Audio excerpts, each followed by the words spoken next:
Number 1. John List. To anyone living on Hillside Avenue in Westfield, New Jersey, John List was nearly invisible. He went to church, he wore a suit, he kept his lawn trimmed.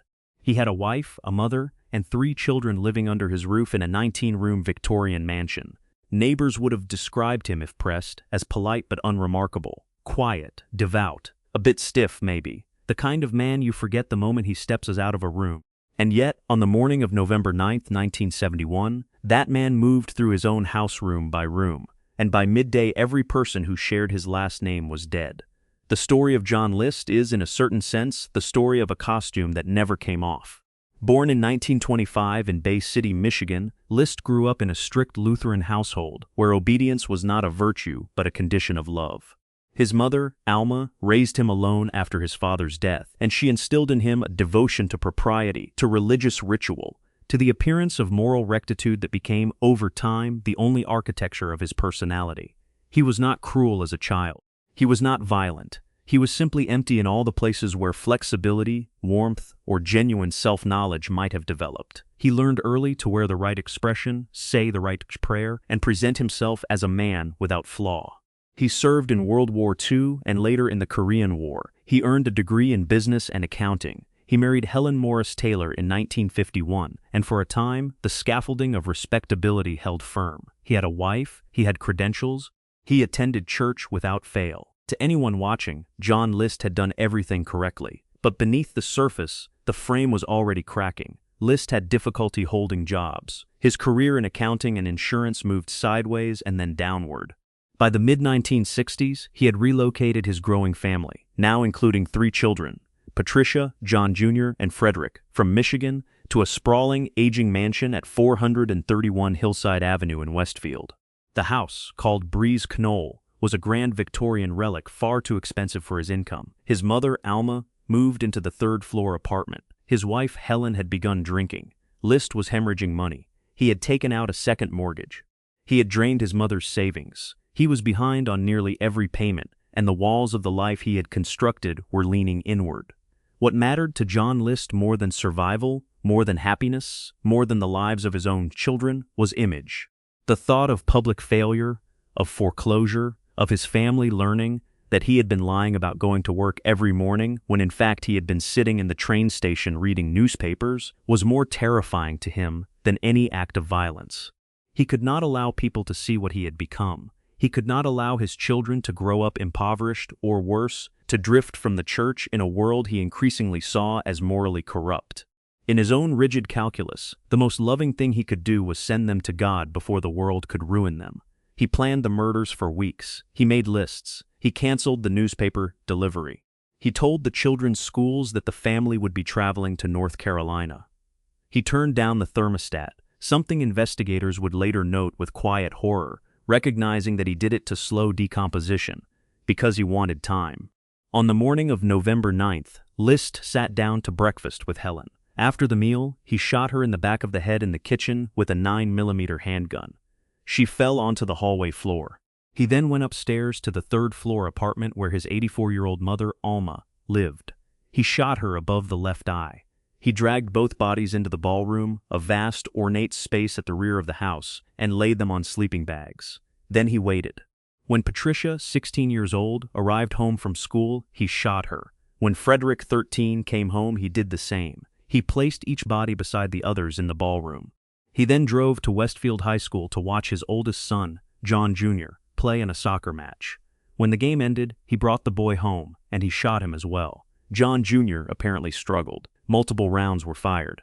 List later admitted this was the most difficult of the 5 killings, not out of guilt, but because the boy fought back and made the act messy. That evening, John List placed all 5 bodies side by side in the ballroom, arranged almost ceremonially. He knelt. He prayed. He wrote a 5-page letter to his pastor, explaining in calm, theological language that he had sent his family to heaven to spare them from the sin of the world. He asked for forgiveness. He noted, methodically, that he had considered killing himself, but concluded that suicide would damn him and prevent him from ever seeing his family again in paradise. The letter is one of the most chilling documents in American criminal history, not because of its rage, but because of its absolute serenity. He turned on all the lights in the house. He tuned the radio in the ballroom to a religious station. He cut his own face out of every photograph in the home. Then he drove away. For nearly a month, the bodies lay in the ballroom of Breeze Knoll, undiscovered. The lights burned, the music played. Neighbors assumed the family was traveling. It was not until December 7th that authorities gained entry and found what List had left behind: a house frozen in a grotesque diorama of ordinary suburban life, with 5 corpses decomposing beneath chandeliers. The investigation turned up the letter. It turned up List's financial collapse. It turned up a man whose entire existence had been a performance of virtue, concealing a vacancy so complete it could rationalize mass familicide. But it did not turn up John List himself. He had vanished. The car was found at an airport. The trail went cold. For 18 years, John List was a ghost. He relocated to Denver, Colorado, adopted the name Robert Peter Clark, and rebuilt with disturbing precision a replica of the life he had destroyed. He remarried a woman named Dolores, joined a Lutheran church, found an accounting job, and became, once again, the quiet, unremarkable man in the suit who sat in the 3rd row every Sunday. Dolores never suspected. His new community never questioned him. The mask was flawless. The break came in 1989. The television program America's Most Wanted aired a segment on John List. A forensic sculptor named Frank Bender had created an age-progressed bust of what List might look like after nearly 2 decades, accounting for aging, weight gain, and likely changes in appearance. The bust was strikingly accurate, down to the thick glasses and receding hairline. Within days, a tip came in from a viewer in Virginia who recognized the face as Robert Peter Clark, a man she knew from her church. The FBI arrested List on June 1, 1989, in Richmond, Virginia. He initially denied his identity. When confronted with fingerprint evidence, he confessed. At trial in New Jersey in 1990, the defense argued that List had suffered from obsessive-compulsive personality disorder and had acted under extreme emotional disturbance. The jury rejected this. He was convicted of 5 counts of first-degree murder and sentenced to 5 consecutive life terms. John List never expressed genuine remorse. In every interview, he returned to the same theological framework. He believed he had done the moral thing. He believed his family was in heaven. He believed the act was an extension of love. The absolute inversion, a father murdering his children out of love, is what makes the case endure in the public consciousness. It is not the violence that disturbs. It is the sincerity. List was not performing piety to conceal evil. He was using piety as the mechanism of evil. The mask and the man were the same thing. He died in prison on March 21, 2008, at the age of 82. He never recanted. He never wavered. The ballroom of Breeze Knoll was eventually destroyed. The house was consumed by fire in 1972 under suspicious circumstances, but the image remains. 5 bodies on sleeping bags, a radio playing hymns, every light burning, and the man who did it gone, wearing a new face, sitting in a new pew, bowing his head in prayer. Number 2, Colin Ferguson. He sat in seat number 3 of the 3rd car. He was dressed neatly. He carried a Ruger P89 semi-automatic handgun in a canvas bag, along with nearly 100 rounds of ammunition. To the other passengers on the 533 Long Island Railroad commuter train from Penn Station heading east on December 7, 1993, Colin Ferguson was just another rider. Middle-aged, calm, ordinary. The kind of man who blends into the texture of rush hour without leaving a trace. Within minutes, he would transform that train car into a scene of carnage. And then, in the years that followed, he would transform his own trial into something nearly as bizarre as the shooting itself. Colin Ferguson was born in 1958 in Kingston, Jamaica, to a wealthy family. His early life was comfortable, even privileged. He attended private schools. His parents were affluent and prominent. When he was 18, both of his parents died, his father in a car accident and his mother shortly after under circumstances that left him suddenly alone and financially adrift. He emigrated to the United States in 1982, and the transition stripped him of everything familiar. He enrolled in community colleges, moved between cities, took low-wage jobs, and nursed a growing bitterness toward the world around him. By the early 1990s, Ferguson had settled on Long Island, and his resentment had sharpened into something with a target. He filed complaints, wrote letters, engaged in confrontations, and spoke frequently of being persecuted by white and Asian people. He was asked to leave Adelphi University after making threats. He was involved in multiple disputes over housing. His behavior was erratic, aggressive, and increasingly fixated on racial grievance. Acquaintances described him as volatile but not overtly dangerous, a man who seemed constantly aggrieved, constantly burning, but still contained within the bounds of public life. But behind that surface, Ferguson was preparing. On the day of the shooting, he boarded the train with a purpose. As the train passed through the Maryland Avenue station in Garden City, Nassau County, he stood, drew the Ruger from his bag, and began firing. He moved through the aisle methodically, shooting passengers at close range. Some tried to run, some dove beneath seats, some simply never had the chance to move. In less than 3 minutes, he killed 6 people and wounded 19 others.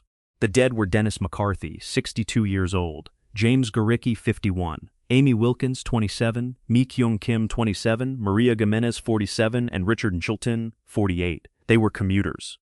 They were reading evening newspapers and thinking about dinner and looking forward to being home. They did not know Colin Ferguson. He did not know them. When Ferguson paused to reload, 3 passengers, Kevin Blum, Mark McEntee, and Michael O'Connor, tackled him and held him down. Police arrived within minutes. He was still conscious, still coherent, and still carrying notes in his pocket. Those notes contained handwritten references to racism, Nassau County, Governor Mario Cuomo, and other targets of his fixation. The notes were not quite a manifesto. They were a disorganized map of perceived grievance. What followed the arrest, however, was almost as extraordinary as the crime itself.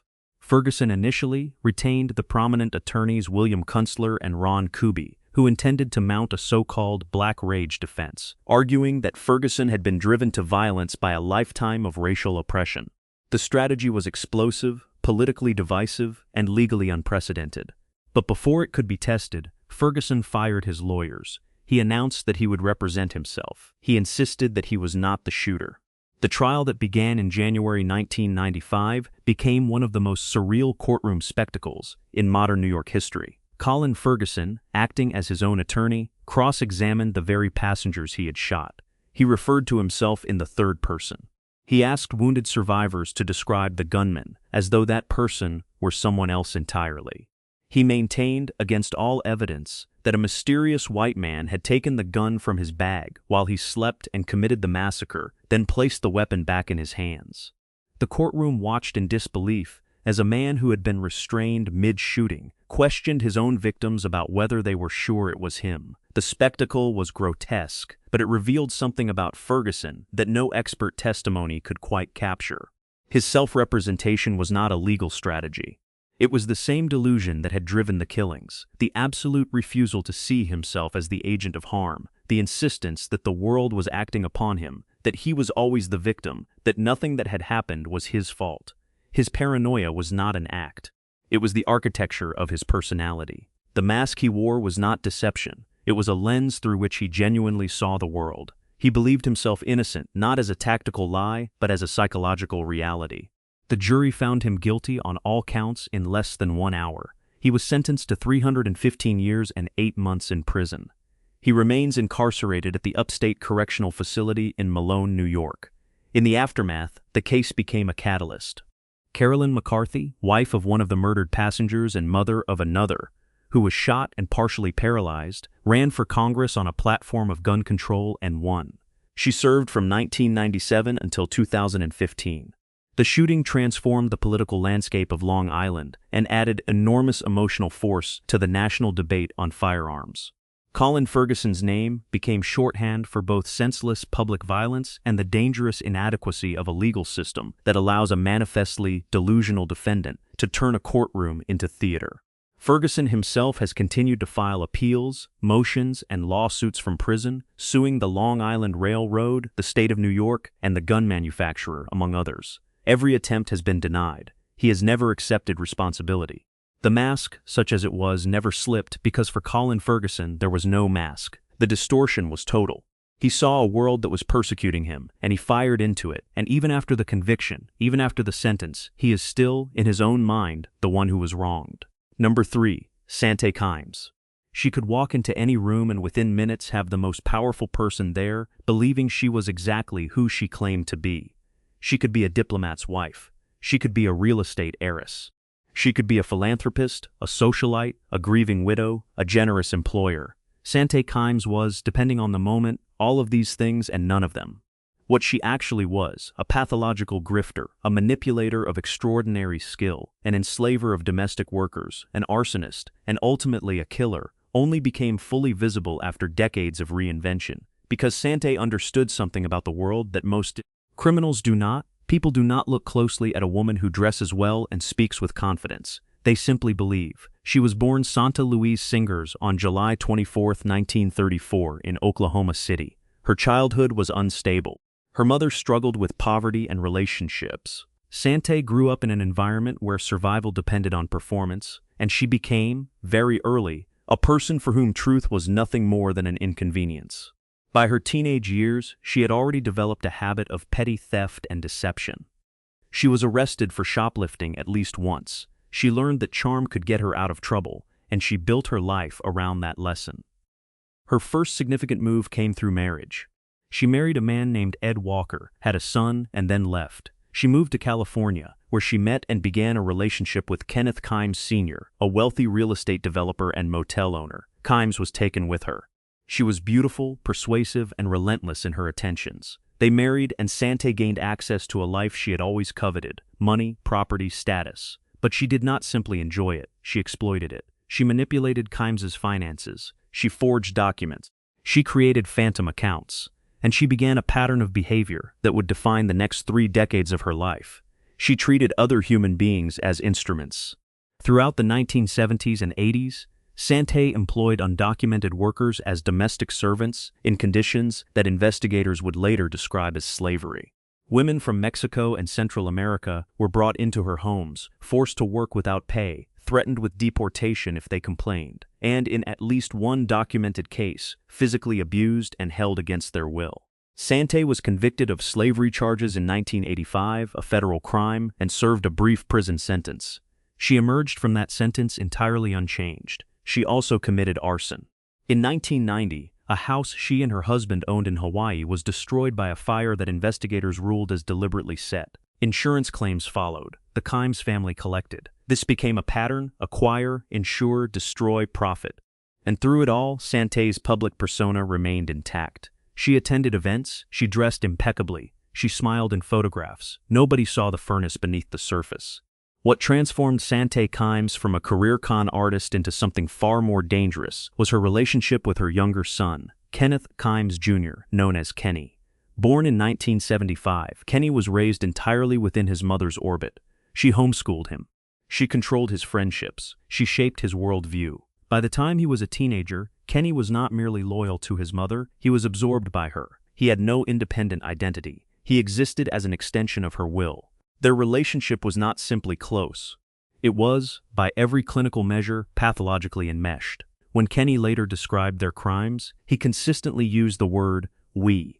He could not separate his actions from hers because she had never allowed him to separate at all. In 1994, Kenneth Kimes Sr. died. With his death, Sante lost both her financial anchor and her cover. The money was running out. The schemes were becoming more desperate.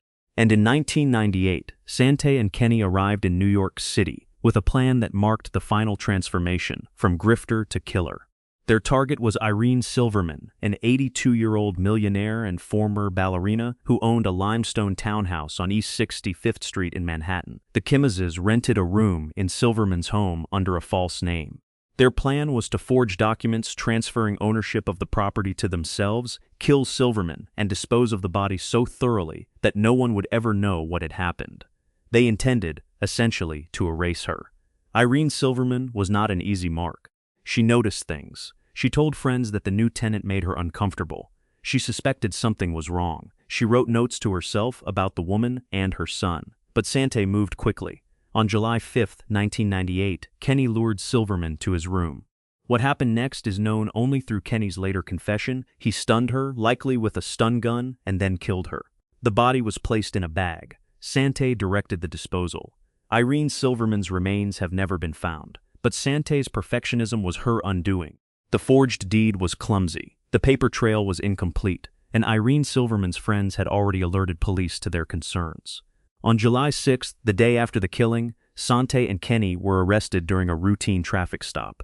Inside their car, investigators found a mountain of incriminating evidence: forged documents, Silverman's personal property, notebooks containing detailed planning notes, and bags that had been used in the disposal. The trial in 2001 was a sensation. Sante attempted to dominate the courtroom, as she had dominated every room she had ever entered. She smiled, she performed, she wept. She protested her innocence with the same conviction she had used to sell every lie of her life. But the evidence was overwhelming. Both Sante and Kenny were convicted of first-degree murder, conspiracy, robbery, and forgery. Sante received a sentence of 120 years to life. Kenny received a sentence of over 125 years. They were also later convicted of the murder of David Kasdan, a business associate found dead in a dumpster near Los Angeles International Airport in 1998. Kasdan had been shot in the head. The motive, once again, was property fraud. He had discovered that Sante had forged documents using his name. The more ordinary she seemed, the more control she wielded. That was the engine of Sante Kimes's entire existence. Every relationship was a con. Every gesture was calibrated. Every smile was deployed toward an objective. She did not experience people as people. She experienced them as assets to be acquired, used, and, when necessary, eliminated.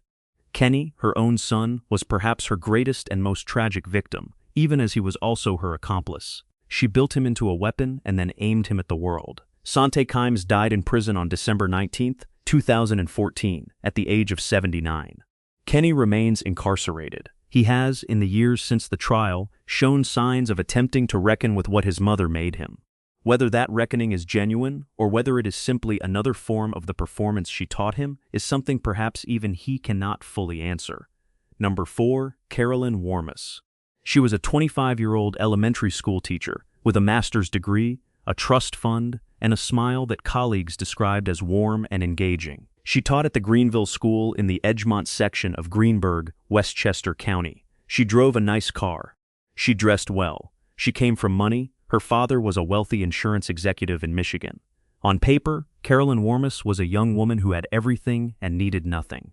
In reality, she was a woman consumed by an obsession so total that it erased every boundary between desire and destruction. The object of that obsession was Paul Solomon, a fellow teacher at the school. Solomon was older, married, and by his own later admission, a willing participant in the affair that began in the fall of 1987.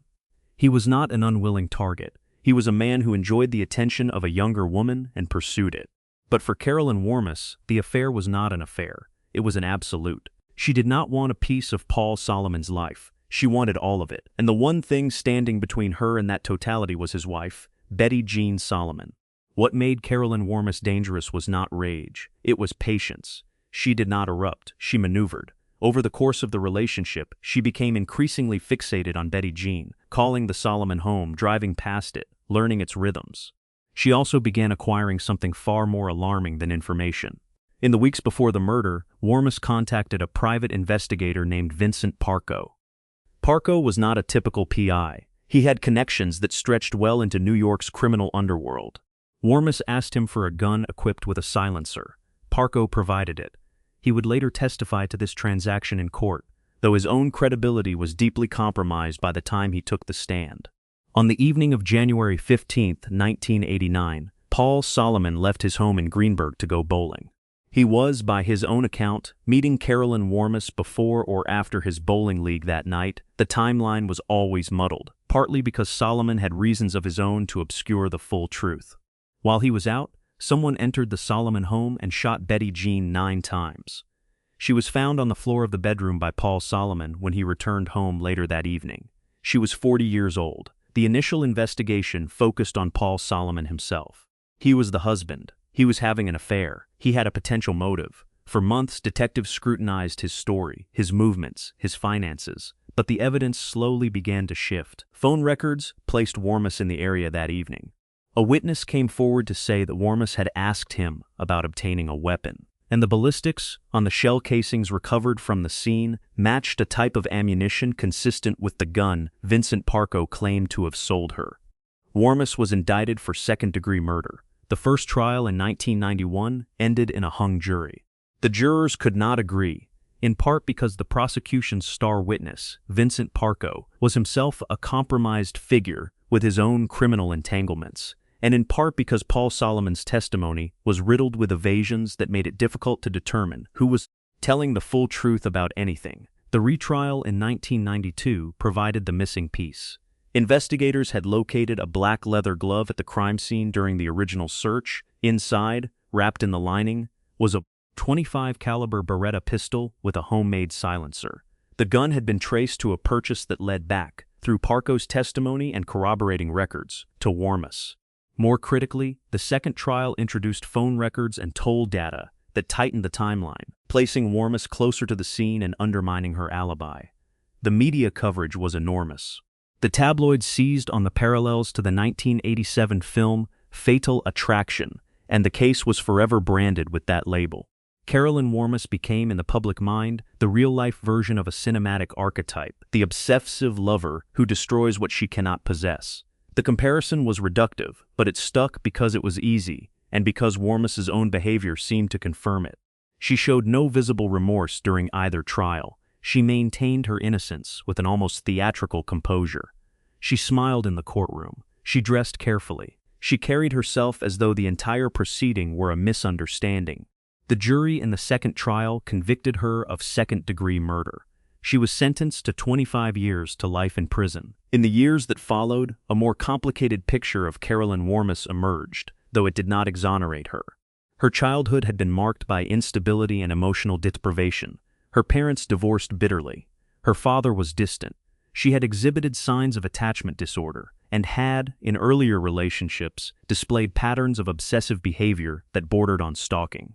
A former boyfriend had described her as incapable of accepting that a relationship was over. Psychologists who reviewed her history identified a personality structure built around the terror of abandonment, a terror so profound that it could, under the right circumstances, turn lethal. Paul Solomon, for his part, was never charged with any crime. He cooperated with prosecutors, testified against Warmus, and later relocated. His role in the story is uncomfortable for those who want a clean narrative. He was not innocent of infidelity, and his testimony was never entirely transparent. But the gun, the silencer, the phone records, and the pattern of obsession all pointed to one person. Carolyn Warmus was released from prison on June 10, 2019, having served her minimum sentence. She was paroled to a location in New York and has lived in relative obscurity since. She has never admitted to the killing. She has never publicly expressed remorse for the death of Betty Jean Solomon. The case endures because it sits at the exact intersection of the ordinary and the incomprehensible. A schoolteacher, a love affair, a suburban home, and 9 bullets fired into a woman whose only fault was being married to the man someone else wanted. The mask Carolyn Warmus wore was not a costume. It was the entire surface of her life. She was educated, articulate, financially comfortable, and emotionally capable of sustained deception. Nothing about her appearance, her profession, or her social manner warned anyone of what she was willing to do. The face she presented to the world was real enough. The person behind it simply did not operate by the same rules. Number 5. Altemio Sanchez.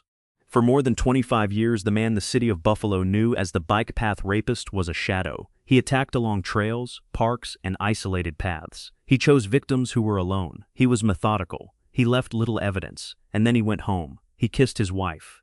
He drove his sons to school. He went to work at a factory. He attended parties. He posed for photographs. He smiled. Altemio Sanchez maintained, for a quarter of a century, 2 entirely separate lives, and neither one suspected the other existed.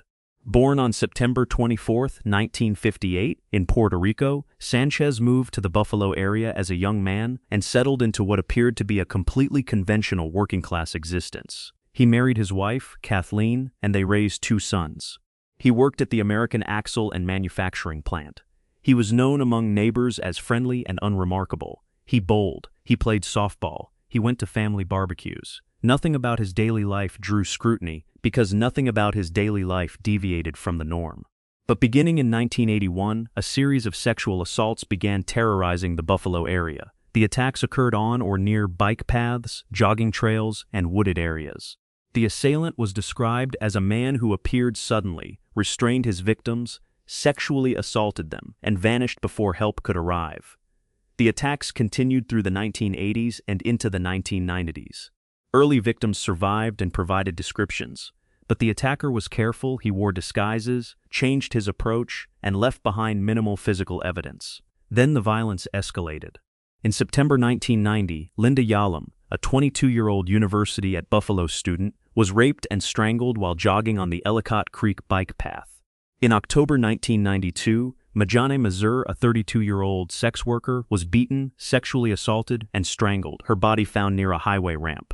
And in August 2006, Joan Diver, a 45-year-old schoolteacher and mother of 4, was attacked on the Clarence bike path. Her body was found days later with marks consistent with strangulation. Each killing followed the same general pattern: an isolated female victim, an outdoor location near a trail, a sexual assault followed by murder. DNA evidence linked the 3 murders and connected them to several of the earlier sexual assaults. Investigators knew they were dealing with a single perpetrator. They had his genetic profile, but they had no match. The case consumed the Buffalo Police Department and the Erie County Sheriff's Office for years. Task forces were formed and reformed. Tips numbering in the thousands were pursued and discarded. Suspects were identified, investigated, and cleared. The community lived with a low-grade terror, the knowledge that somewhere among them, walking the same streets and shopping at the same stores, was a man who had raped and killed and would likely do so again. And the man himself watched it all unfold from behind the most unremarkable face imaginable. The breakthrough came not through a dramatic investigative insight, but through patient, grinding forensic work combined with a moment of social vulnerability. In 2006, investigators obtained DNA from a water glass used by Altemio Sanchez at a restaurant. The sample was tested. It matched. The bike path rapist was a 50-year-old factory worker with 2 sons, a wife, and a 25-year history of civic normalcy. The arrest on January 16, 2007, stunned everyone who knew him. Kathleen Sanchez had no idea. His sons had no idea. His co-workers, his neighbors, his bowling teammates, none of them had ever suspected. The gap between who Altemio Sanchez appeared to be and what he had actually done was so vast that many people who knew him simply refused to believe it initially. The mask was that complete. At trial, the DNA evidence was overwhelming. In addition to the 3 murders, Sanchez was linked to at least 14 sexual assaults spanning 2 decades. His defense offered no credible alternative explanation. In August 2007, Sanchez pleaded guilty to the murders of Linda Yalom, Majane Mazur, and Joan Diver. He also pleaded guilty to multiple counts of rape and sexual assault. He was sentenced to 75 years to life, effectively a life sentence without any realistic possibility of release. What distinguished Sanchez from many serial offenders was the sheer duration and discipline of his double life. Most serial criminals escalate to the point where their behavior becomes visible. They become sloppy. They take risks. They leave evidence. Sanchez managed to contain his violence within a compartment so sealed that it never bled into his daily existence. His wife described their marriage as normal. His sons described a father who was present and involved. The dissonance between the public man and the predator was not a crack in the facade. It was the entire point of the facade. He had built his ordinary life as a casing around the extraordinary darkness within. In prison, Sanchez attempted suicide shortly after his sentencing. He survived. He has not spoken publicly about his crimes in any detail. The families of his victims have spoken, at sentencing hearings and in interviews, about the impossibility of reconciling the man in the courtroom with the creature on the bike paths. Joan Diver's husband testified to the destruction of his family. Linda Yalom's parents described the decades of uncertainty before the arrest. Majane Mazur's case, often overlooked because of her profession, was elevated by investigators who insisted that every victim mattered equally. The bike path rapist case reshaped law enforcement's approach to cold cases in western New York and contributed to the wider adoption of forensic genealogy and expanded DNA databases.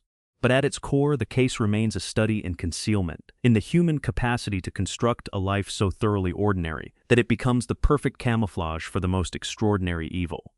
Number 6, Peter Braunstein. He wrote about fashion. He attended runway shows. He interviewed designers. He moved through the glossy, image-obsessed world of New York media with the credentials and access of a legitimate journalist. Peter Braunstein had bylines in Women's Wear Daily and W Magazine. He knew industry people. He was invited to parties. He was, by the standards of the New York fashion media world, a recognizable face, not famous, but present. And yet, behind the press credentials and the social fluency, Braunstein was constructing an elaborate fantasy that would culminate, on Halloween night of 2005, in one of the most disturbing crimes in Manhattan's recent history. Born on November 1, 1964, in New York City, Braunstein grew up in a household shaped by intellectual ambition and instability. His father was a playwright. His mother worked in entertainment.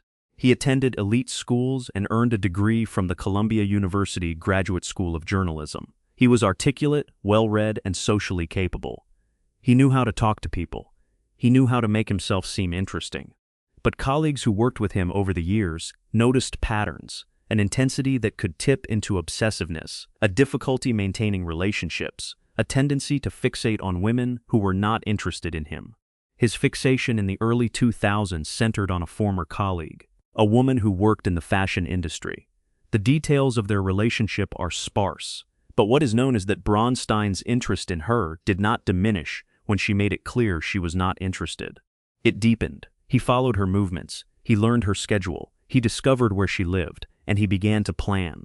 On October 31, 2005, Halloween, Braunstein arrived at the woman's apartment building on West 14th Street in Chelsea wearing a full firefighter's uniform. He carried a smoke canister. He set off the canister in the hallway outside her door, creating the appearance of a building fire. When the woman opened her door, she saw what appeared to be a firefighter responding to an emergency. She let him in. Once inside, Braunstein subdued her. He bound her with duct tape. He chloroformed her repeatedly over the course of the next 13 hours. He sexually abused her while she drifted in and out of consciousness. He did not leave the apartment until early the next morning. The level of premeditation was staggering. The costume, the smoke device, the restraints, the drugs, the timing on a night when costumes would not arouse suspicion. He had planned this not as an impulsive act but as a production, choreographed down to the last detail. When the victim regained full consciousness and contacted police, the investigation moved quickly. Security cameras in and around the building captured a man in a firefighter's outfit. Braunstein's name surfaced almost immediately. The victim recognized elements of the attack that pointed to someone who knew her personally, and colleagues confirmed that Braunstein had been obsessed with her for some time. But by the time detectives arrived at his apartment, Peter Braunstein was gone. What followed was a 6-week manhunt that stretched across multiple states. Braunstein fled New York and traveled south, living on the margins, stealing identities, and staying one step ahead of the investigation. The FBI placed him on its most wanted list. His photograph was circulated nationally. And yet he continued to evade capture, drifting through cities like a man in free fall. No longer the fashion journalist, no longer the New York social presence, but something stripped bare, exposed, and running. He was finally captured on December 21, 2005, in Memphis, Tennessee. A college student recognized him from news reports and alerted police. When officers approached, Braunstein stabbed himself in the neck with a small knife in what was described as a suicide attempt. He survived. He was extradited to New York. The trial in 2008 was marked by Braunstein's refusal to accept the reality of what he had done. He attempted to represent himself, then accepted to representation, then disrupted proceedings. He claimed the sexual contact was consensual. He claimed the firefighter ruse was a Halloween joke. He demonstrated, in open court, the same disconnect from reality that had allowed him to plan the assault, as though it were simply another production, a scene he was directing, a narrative in which the woman was a character rather than a human being. The jury convicted him of kidnapping, sexual abuse, arson, burglary, robbery, and other charges. He was sentenced to a minimum of 18 years to life in prison. He is currently incarcerated in New York State. What separates Peter Braunstein from many sexual predators is the sophistication of the performance. He did not lurk in alleyways. He did not prey on strangers. He identified a specific target, studied her, and then designed an elaborate theatrical scenario to gain access to her, using the tools of the world he knew best: image, costume, and deception. The fashion industry runs on the manipulation of surface appearances. Braunstein simply applied that logic to violence. He dressed the crime as a rescue. He disguised the predator as a hero. And for 13 hours behind a locked door in Chelsea, the mask held. Number 7, Joey Buttafuoco. The name itself became a punchline. For years, Joey Buttafuoco was shorthand for tabloid excess, for the grotesque carnival of 1990s American media, for the moment when crime, celebrity, and absurdity merged into something that was impossible to look away from and equally impossible to take seriously. But beneath the late-night jokes and the tabloid headlines, there was a real crime. A teenage girl manipulated by a grown man, a wife shot in the face on her own doorstep, and a family destroyed in full public view. Joseph Buttafuoco was born on March 11, 1956, and raised on Long Island, New York. He owned and operated an auto body shop called Complete Auto Body and Fender in Massapequa. He was loud, physically imposing, and socially confident in a way that certain people found charming and others found vulgar. He was married to Mary Jo Buttafuoco. They had 2 children. By every visible measure, he was a Long Island everyman, blue-collar, brash, and living a version of the suburban dream that he had tailored to his own proportions. In 1991, a 16-year-old girl named Amy Fisher walked into his auto body shop. What happened next depends on whose version you believe, and there have been many versions, but the essential facts, as established by court proceedings and subsequent admissions, are these: Joey Buttafuoco, a 35-year-old married man, entered into a sexual relationship with Amy Fisher, a minor. He later denied the relationship for months. He denied it to his wife. He denied it to reporters. He denied it to prosecutors. The denial itself became a kind of performance that ran parallel to the crime, a second mask worn in full view of the cameras. On May 19, 1992, Amy Fisher rang the doorbell at the Buttafuoco home. When Mary Jo answered, Fisher shot her in the right side of the face with a .25 caliber semi-automatic pistol. Mary Jo collapsed on the front steps. She survived, but the bullet caused severe damage, partial paralysis of one side of her face, hearing loss, and years of reconstructive surgeries. Fisher fled the scene, but was apprehended shortly after. The question that consumed the public, the investigators, and the media was simple. Did Joey Buttafuoco know? Did he encourage Amy Fisher to shoot his wife? Did he suggest it? Did he ask for it? Or was Fisher acting on her own obsession, driven by a volatile teenage fixation that Buttafuoco had cultivated but not controlled? Amy Fisher said he knew. She said he had discussed wanting his wife gone. She said the shooting was not her idea alone. Joey Buttafuoco denied it entirely. He said Fisher was unstable, that the relationship, which he initially denied and only much later admitted, had gotten out of control, but that he had never intended for anyone to be hurt. Fisher was arrested and charged with first-degree assault. She pleaded guilty and was sentenced to 5 to 15 years in prison. She was 17 years old. The media dubbed her the Long Island Lolita, a nickname that simultaneously trivialized the crime and sensationalized her youth. Buttafuoco was charged with statutory rape, 3rd degree, and pleaded guilty in 1993. He was sentenced to 6 months in jail. 6 months for a sexual relationship with a minor that had led, directly or indirectly, to the near murder of his wife.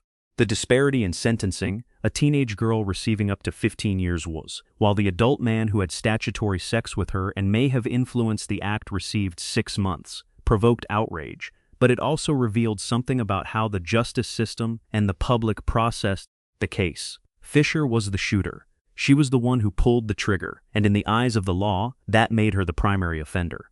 Buttafuoco's role, however morally reprehensible, was harder to prosecute criminally beyond the statutory rape charge. After his release, Joey Buttafuoco embarked on the strange second act that defined his public image. He appeared on talk shows. He participated in celebrity boxing matches. He moved to California. He was arrested for insurance fraud in 2003. He was involved in a prostitution solicitation arrest in 2004. His marriage to Mary Jo ended in divorce in 2003, after she had spent years defending him, standing by him, and enduring both the physical consequences of the shooting and the humiliation of his public behavior. Mary Jo Buttafuoco wrote a memoir. She rebuilt her life. She forgave Amy Fisher publicly, in a televised meeting that was itself another layer of the media spectacle. She remarried. She became an advocate for domestic violence awareness. Her survival and her dignity in the face of the circus that surrounded her stands in sharp contrast to the behavior of the man who set the entire catastrophe in motion.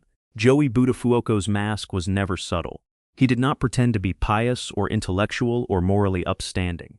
His mask was bravado, the loud, unapologetic persona of a man who insisted he was the victim of circumstance, who denied responsibility at every turn, and who leveraged the worst moment of his family's life into a kind of low-grade celebrity.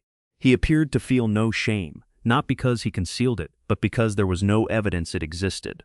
The Buttafuoco case remains one of the definitive tabloid crimes of the 20th century. not because of the severity of the violence, but because of the layers of deception, manipulation, and public spectacle that surrounded it. A grown man exploited a teenage girl. That girl shot his wife, and the man walked away with 6 months in jail and a booking agent. The mask Joey Buttafuoco wore was not a disguise. It was an attitude, and the most disturbing thing about it was how well it worked. Number 8. Pedro Hernandez. For 33 years, nobody knew his name. Nobody connected him to the disappearance that had haunted New York City since May 25, 1979, the day a 6-year-old boy named Aron walked away from his home on Prince Street in Soho and never returned. It was the case that changed how America thought about missing children, that put a child's face on a milk carton for the first time, that transformed National Missing Children's Day into a permanent fixture of the calendar. And for more than 3 decades, the man who took that child stood in plain sight, living a quiet life in Maple Shade, New Jersey, raising a family, going to work, attending church. The contrast between the enormity of the crime and the ordinariness of the man who committed it is almost incomprehensible. Pedro Hernandez was born on October 31, 1960, in Puerto Rico. He moved to New York as a young man and in 1979 was working as a stock clerk at a small bodega on the corner of Prince Street and West Broadway in Soho, just blocks from the Pats family apartment. He was 18 years old. He had no criminal record. He had no documented history of violence. He was, by every available account, unremarkable. On the morning of May 25, 1979, Aron Pats left his apartment to walk the 2 blocks to his school bus stop. It was the first time his parents had allowed him to make the walk alone. He was 6 years old. He was wearing a blue cap, a blue jacket, and blue sneakers. He never arrived at the bus stop. He was never seen again. The search that followed was one of the largest in New York City history at the time. Hundreds of officers, volunteers, and federal agents swept the neighborhood. Flyers were distributed across the city. Aron's photograph was broadcast on television. The case drew national attention and became a symbol of parental fear in urban America. But despite the scale of the effort, no arrest was made. No body was found. The investigation dragged on for years, generating leads that led nowhere. The early focus of suspicion fell on Jose Antonio Ramos, a convicted child molester who had been connected to Aron's babysitter and who had been seen in the area. Ramos was investigated extensively and was named as the prime suspect for years. He was never charged in connection with Aron's disappearance, but the Pats family won a civil judgment against him in 2004, and many investigators believed for decades that he was the responsible party. But Pedro Hernandez had a secret, and unlike most secrets, this one did not stay entirely buried. In the early 1980s, shortly after he left New York and moved to New Jersey, Hernandez reportedly told a family member that he had done a bad thing and had killed a child in New York. The statement was relayed to other family members. At some point, it reached a member of his church congregation. Years later, it was apparently mentioned to a church leader, but no one contacted the police. The confession existed in whispers, circulating within the closed orbit of Hernandez's personal life, for years, a bomb sitting in a room full of people who chose not to look at it. The case was reopened in 2010 by the Manhattan District Attorney's Office under a new investigative initiative. Detectives re-examined every lead. This time, the whispered confession reached them. In May 2012, Pedro Hernandez was brought in for questioning. Under interrogation, he confessed on camera. He stated that on the morning of May 25, 1979, he had lured Aron into the basement of the bodega with the promise of a soda. Once in the basement, he choked the boy. He then placed the body in a bag, put the bag in a box, and left the box with the trash on a nearby street. The body was presumably collected by sanitation workers and deposited in a landfill. It has never been recovered. The confession was detailed but not entirely consistent across retellings. Hernandez's defense attorneys argued that he had a low IQ, was prone to hallucinations, and had a history of mental health issues that rendered his confession unreliable. They argued that the police had fed him details. They argued that he could not distinguish between reality and fantasy. The first trial, in 2015, ended in a mistrial when the jury could not reach a unanimous verdict. A second trial took place in 2017. This time, prosecutors presented additional corroborating evidence, including testimony from family members and associates to whom Hernandez had confessed years earlier. The jury deliberated for 9 days and found him guilty of second-degree murder and first-degree kidnapping. He was sentenced to 25 years to life in prison. What makes Pedro Hernandez so deeply unsettling is not the violence of the act, though the murder of a child is inherently devastating, but the duration and completeness of the concealment. He did not flee the country. He did not change his name. He did not build an elaborate cover story. He simply left the neighborhood, moved to a suburb, and lived. He married, he had a daughter, he held jobs, he attended church, he reportedly confessed to people who heard him and did nothing. And for 33 years, a city mourned a boy whose killer was commuting to work 45 minutes away. The Pats case transformed the infrastructure of child safety in America. It led to the creation of the National Center for Missing and Exploited Children. It influenced the passage of the Missing Children Act. It changed how parents, schools, and law enforcement agencies respond to missing child reports. Eton's face became the first to appear on a milk carton, an image that defined an entire era's relationship to childhood vulnerability. And all of it, every change, every law, every milk carton photograph, existed because of a single act committed by an 18-year-old stock clerk in a bodega basement. A man who then walked away and lived a life so ordinary that the word ordinary itself begins to feel like an indictment. Number 9. Levi Aron. In the Borough Park neighborhood of Brooklyn, the Orthodox Jewish community functioned as something close to a self-contained world. Families knew each other. Children walked to school and to synagogue in groups. The rhythms of daily life followed religious law, and the streets were dense with the particular energy of a neighborhood that operates by its own internal clock. Safety, within that world, was not something people questioned often. The idea that harm could come from within the community, from someone who lived in the same neighborhood, who walked the same blocks, who shopped at the same stores, was not a possibility most people were prepared to imagine. Levi Aron lived in that community. He was 35 years old in the summer of 2011. He worked as a clerk at Empire State Supply, a hardware and plumbing company. He was divorced. He lived alone in a small apartment on East 2nd Street in Kensington, near the border of Borough Park. Neighbors described him as odd but harmless, a quiet man who kept to himself, who seemed somewhat disconnected from the world but not threatening. In a community that valued family, religious observance, and social integration, Aron was a figure at the margins. Present but not participating, seen but not known. On July 11, 2011, an 8-year-old boy named Levi left a day camp at a synagogue in Borough Park and began walking home. It was the first time his parents had allowed him to walk part of the route alone, and they had rehearsed the path with him in advance. He was supposed to meet his mother at a prearranged point several blocks from the camp, but Levi became confused. He took a wrong turn. He got lost. Surveillance cameras captured what happened next. The footage shows Levi approaching a man on the street, Levi Aron, and apparently asking for directions. Aron spoke with the boy. Then he led the boy to his car. The footage shows them driving away together.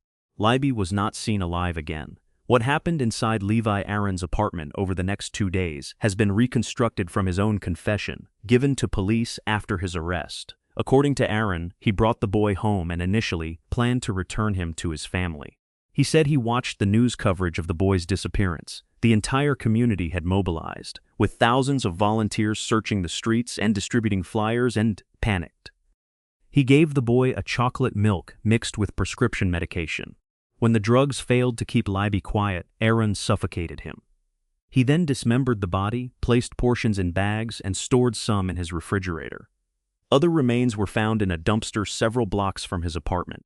The crime was discovered on July 13th, when investigators, following leads from surveillance camera footage and cellular data, identified Aron and obtained a search warrant for his apartment.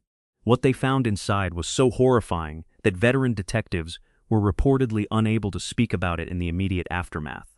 The reaction from the Borough Park community and from Jewish communities across the country was one of absolute devastation.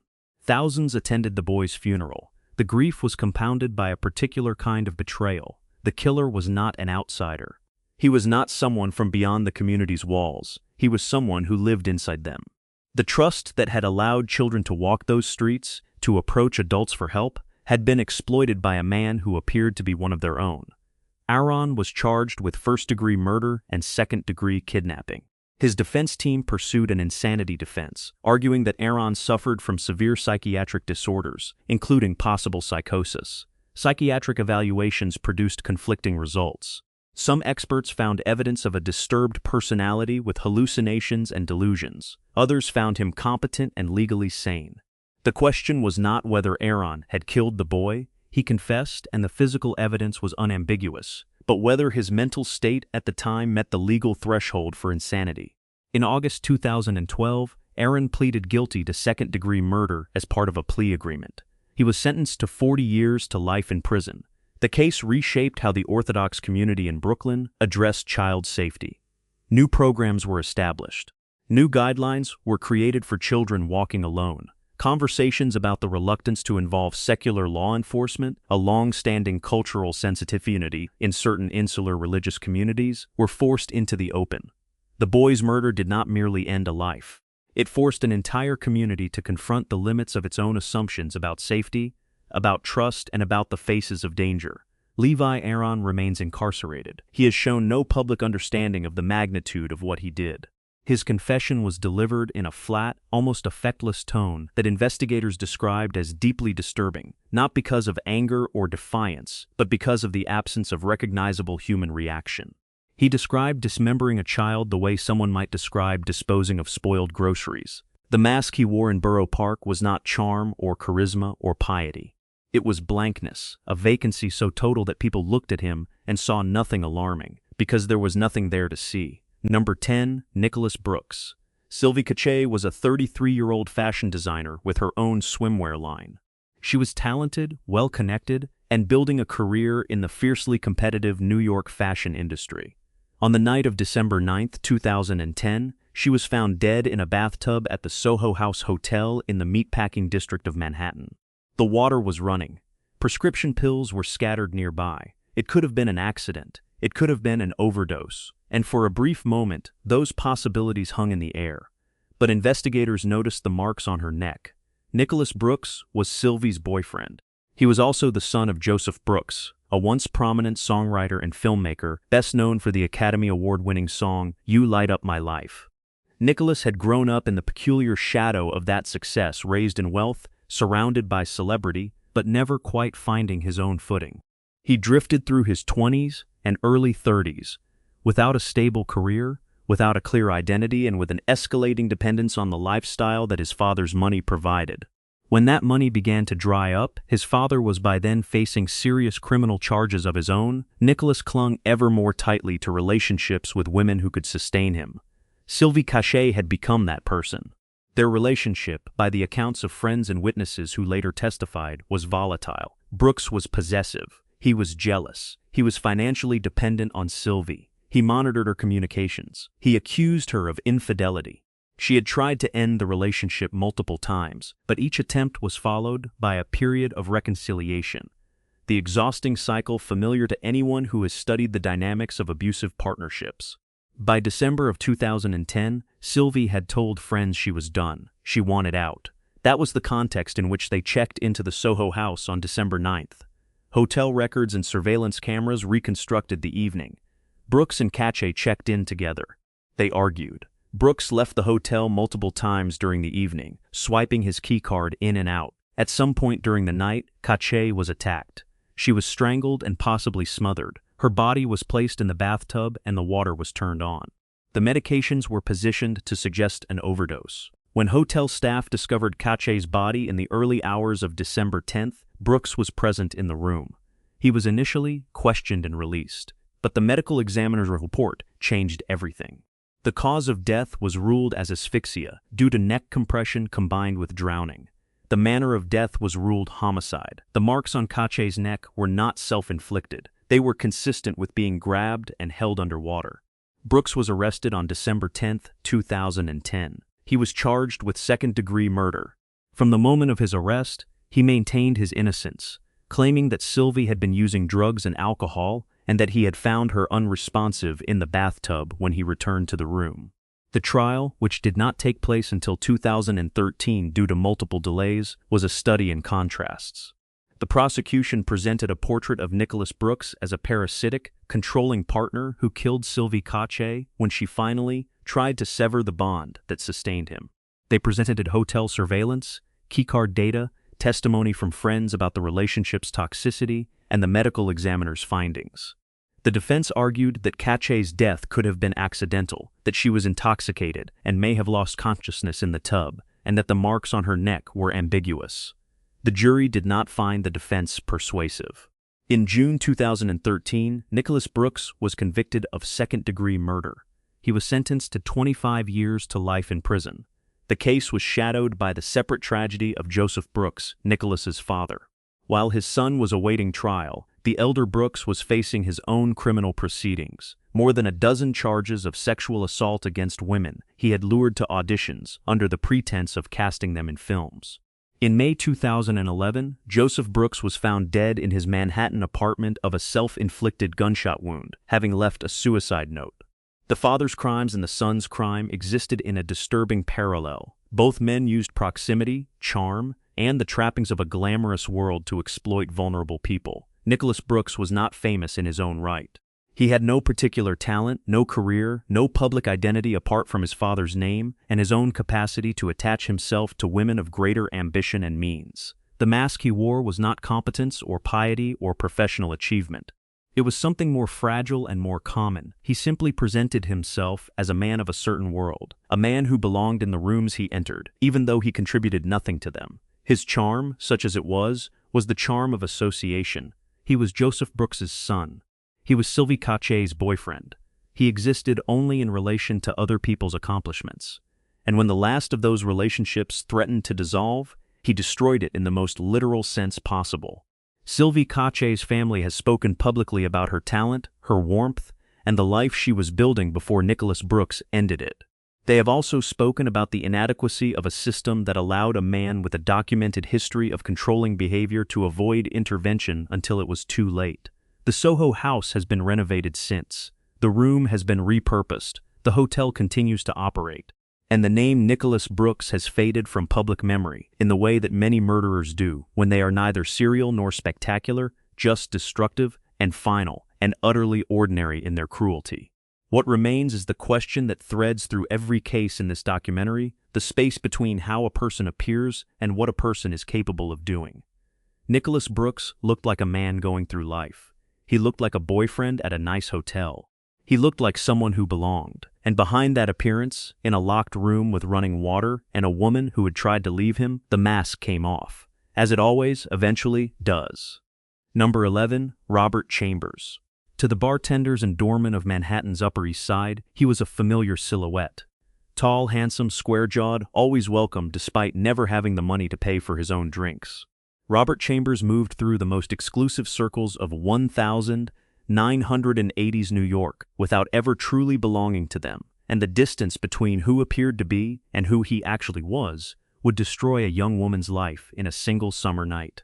Chambers was born on September 25, 1966, the only child of Phyllis Chambers, an Irish-born nurse, and Robert Chambers Sr., who worked in the music industry and later in videocassette distribution.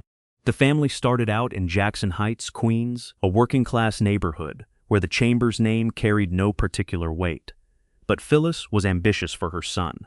Through a combination of financial sacrifice and scholarships, she managed to enroll him at York Preparatory School on the Upper East Side, one of Manhattan's prestigious private institutions. On paper, the boy was being given every possible advantage. In practice, he was being set adrift. Among his classmates, Chambers stood out for all the wrong reasons. His family had far less money than the others. He could not keep up with their spending, their vacations, their ease of belonging. The social friction created a wound in him that widened over time, and by his mid-teens, Chambers had begun filling the gap with theft and substance abuse. He stole from friends, from strangers, from stores. He drank heavily and developed a serious drug habit. Boston University accepted him, but he lasted only a single semester before being asked to leave. Among the reasons cited was the use of a stolen credit card. He returned to Manhattan not as a college student, but as a drifter with expensive taste and no honest way to fund it. Chambers could not hold a job. He committed petty burglaries, stole from the women he dated, and was once issued a summons for disorderly conduct outside Dorian's Red Hand, a bar at 300 East 84th Street that had become his unofficial headquarters. When the officers walked away, Chambers tore up the summons and shouted a racial slur after them. He was a man whose charm was a brittle shell over deepening instability. Dorian's Red Hand was the kind of place where the young and privileged of New York gathered to drink, flirt, and perform their social roles. It was there that Chambers crossed paths with Jennifer Levin, an 18-year-old who had recently graduated from high school. Levin was bright, well-liked, and social. She and Chambers had briefly dated. On the night of August 25, 1986, both of them were at Dorian's, and sometime in the early hours of August 26 they left together. What happened in Central Park in the pre-dawn darkness would become one of the most infamous crimes in New York history. At approximately 6:15 that morning, a bicyclist discovered Levin's body behind the Metropolitan Museum of Art, near 5th Avenue and 83rd Street. She was lying twisted beside a tree. Her bra and top had been pulled up. Deep red marks striped her neck. Her left eye was swollen shut. Her fingernails were bruised, suggesting that in her last moments she had clawed at whatever was compressing her throat. Her underwear was found roughly 50 yards away. The medical examiner would determine that Levin died by strangulation at approximately 5:30 a.m. Chambers was not far away. In fact, witnesses would later say he had been watching from a distance as police arrived to examine the scene. Several patrons from Dorian's told investigators they had seen Levin leave with Chambers. Detectives went to his home. When Chambers opened the door, they noticed immediately that he had fresh, bloody scratches running down both sides of his face. He blamed his cat. He later admitted the cat had been declawed. Chambers agreed to accompany detectives to the precinct for questioning. He denied leaving the bar with Levin. When told that multiple witnesses contradicted him, he changed his story. He said Levin had gone to buy cigarettes. Detective Marty Gill, in one of the last acts of his career before retirement, pointed out that Levin did not smoke. Chambers changed his story again. He then claimed that Levin had persuaded him to go to Central Park for sex and that she had died accidentally during an aggressive sexual encounter. He said he had pushed her off him while she was assaulting him. Before being formally booked, Chambers was permitted to see his father.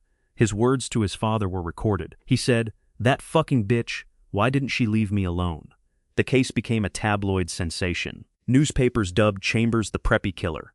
His defense attorney, Jack Littman, constructed a strategy centered on victim blaming. Littman argued that Levin was promiscuous, that she kept a sex diary, and that her sexual history was relevant evidence. The Daily News ran a headline reading, "How Jennifer Courted Death." The entire trial became a referendum not just on what happened in the park, but on how the legal system treated women who were sexually active. Meanwhile, on remand, Chambers was filmed at a party. In the footage, he was seen twisting the head off a Barbie doll while saying, "Oops, I think I killed her."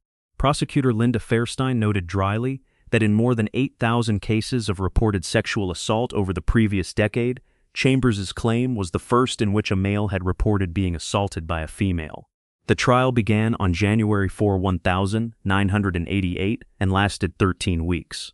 The medical examiner testified that pinpoint hemorrhages in the soft tissue around Levin's eyes were consistent with strangulation, not with the defense's theory of an accidental chokehold. The defense's cross-examination attempted to propose scenarios in which Chambers could have caused the injuries accidentally, but the medical evidence consistently pointed away from the story he had told. After 9 days of deliberation, the jury remained deadlocked. Facing the possibility of a mistrial and a new proceeding, prosecutors and Chambers agreed to a plea bargain. He pleaded guilty to first-degree manslaughter and was required to admit in court that he had intended to hurt Levin enough to cause her death. His statement was brief. He said, "It breaks my heart to have to say that. The Levin family has gone through hell because of my actions, and I am sorry." He was sentenced to 5 to 15 years in prison. He served the maximum. Every year that passed added more infractions to his record.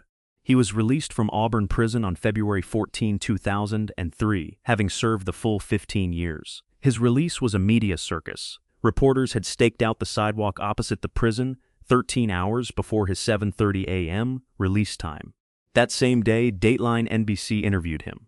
Chambers continued to claim the death was accidental. He denied having been disciplined in prison. Both claims were false.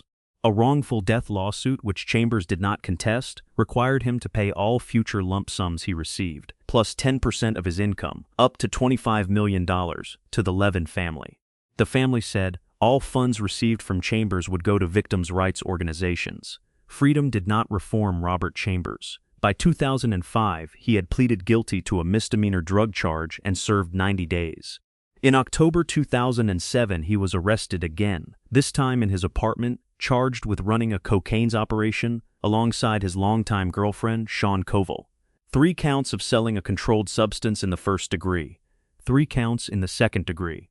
Resisting arrest. A detective suffered a broken thumb during the struggle to handcuff him. Linda Fairstein, the woman who had prosecuted him 2 decades earlier, was asked to comment. She said, "Doesn't surprise me. I always believed his problem with drugs and alcohol would get him in trouble again. He's had the opportunity in prison to detox and take college courses, to straighten out his life, but that clearly is of no interest to him. He's learned nothing in the last 20 years. On September 2, 2008, Chambers was sentenced to 19 years on the drug charge. He served 15 of those years and was released from Shawangunk Correctional Facility on July 25, 2023. He is currently on parole until 2028. The case of Robert Chambers did not just expose a single act of violence in a park. It exposed the architecture of privilege, the way charm could function as armor, and the willingness of institutions to scrutinize a victim's character rather than her killers. Levin's family endured years of public humiliation by a defense strategy built on degrading their daughter. Chambers, the man behind the handsome face, never seemed to confront what he had done. He emerged from prison the first time and fell back into the same patterns.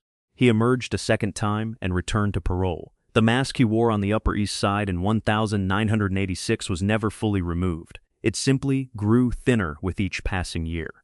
Number 12, Kendall Francois. He was the kind of man you would not look at twice if you passed him on the street, except perhaps to step slightly out of his way. Kendall Francois was 6 feet 4 inches tall and weighed over 300 pounds. His body odor was so pronounced that children at the school where he worked gave him a nickname behind his back. They called him Stinky. What none of them knew, what even his own parents apparently did not know, was that this unremarkable man was storing the remains of murdered women inside the house where they all lived together. Francois was born on July 26, 1971 in Poughkeepsie, New York, the second of 4 children born to Haitian immigrant parents. His childhood appears from the outside largely ordinary. He attended Arlington High School, where he wrestled and played football. After graduating in 1989, he enlisted in the United States Army and completed basic training at Fort Sill. But the military was not destined to keep him. 4 years into his service, Francois was discharged due to obesity. He returned to the Hudson Valley and enrolled at Dutchess Community College as a liberal arts major. In 1994, while attending college, Francois took a job as a school aide at Arlington Middle School. He started as a part-time custodian and was eventually promoted to student monitor.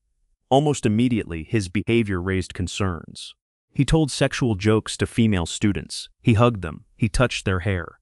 The school system did not fire him outright, but he left the position in January 1997, claiming he had been hired at Anderson School, a nearby special education facility. The school never confirmed that claim. The mask Francois wore was not sophisticated. It was simply the anonymity of a large, socially invisible man in a small city. Nobody paid close attention to him, and that indifference would cost 8 women their lives. His first victim was Wendy Myers, a 30-year-old woman he picked up at the Valley Rest Motel in Poughkeepsie on October 24, 1996. Myers was a sex worker. She and Francois were not strangers. He was a regular customer. During the encounter, Francois began choking her. When she lost consciousness, he drowned her in a bathtub. He then carried her body home and placed it in the attic of his family's house at 99 Fulton Avenue, where he lived with his parents and his younger sister.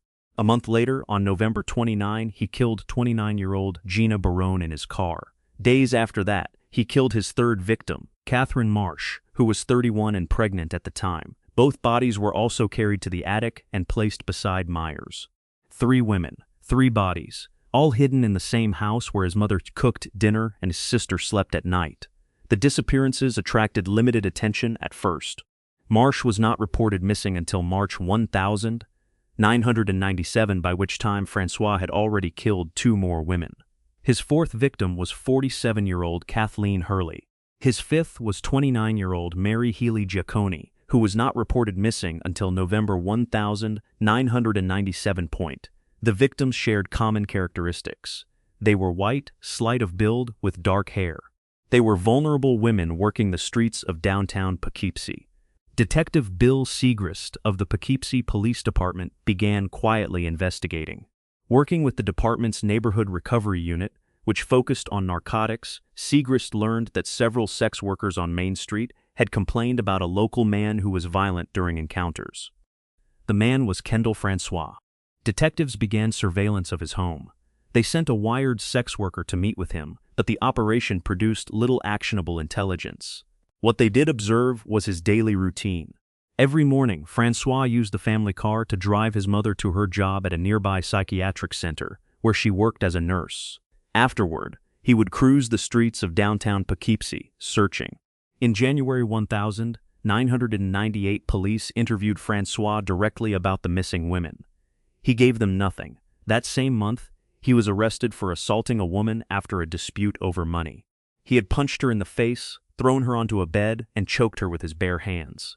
On May 5, he pleaded guilty to third-degree assault, a misdemeanor, and received a sentence of 15 days. 15 days, for a man who had already killed 5 women. He continued killing. In June 1998, 51-year-old Sandra Jean French became his 6th confirmed victim. She was reported missing from Dover, New York, and her car was found abandoned 3 blocks from the Francois home. On August 26, 25-year-old Katina Newmaster vanished. She fit the same pattern: white, slight, brown-haired, last seen in downtown Poughkeepsie. The end came on September 1998. Francois brought a woman named Christine Sala to his home. When she refused his sexual demands, he punched and choked her repeatedly, threatening to kill her. Sala did something that may have saved her life. She calmed him. She convinced him to drive her back to Main Street where he had picked her up. As they approached a Sunoco gas station, Sala jumped from the moving car and ran. 2 detectives, Skip Mannon and Bob McCready, happened to be nearby distributing flyers about Katina Newmaster's disappearance. A witness approached their unmarked car and reported that a woman had been attacked. The detectives found Sala, who confirmed everything and filed a formal complaint. Police returned to the Francois home that same day. He agreed to go to the station. Over the next several hours, he made numerous admissions about the missing women. He was arrested and charged with a single count of murder in the death of Katina Newmaster. A search warrant was obtained. What investigators found inside 99 Fulton Avenue is difficult to describe without understating the conditions. The house was filled with garbage and rotting food. Broken furniture blocked hallways. The smell was so overwhelming that investigators required specialized masks to enter. Police discovered the remains of 8 women in various states of decomposition. One of the bodies belonged to 34-year-old Audrey Pugliese, who had never been reported missing. Her discovery brought the confirmed death toll to 8. In court, Francois laughed when the families of his victims heckled him. He entered a plea of not guilty. His defense team attempted to enter a guilty plea before the district attorney could formally file intent to seek the death penalty. The judge initially declined to accept it, but a state appeals court eventually allowed the plea. During the proceedings, Francois showed no emotion. He offered a single remark that became infamous. He said, "Killing seemed easier than getting into a relationship."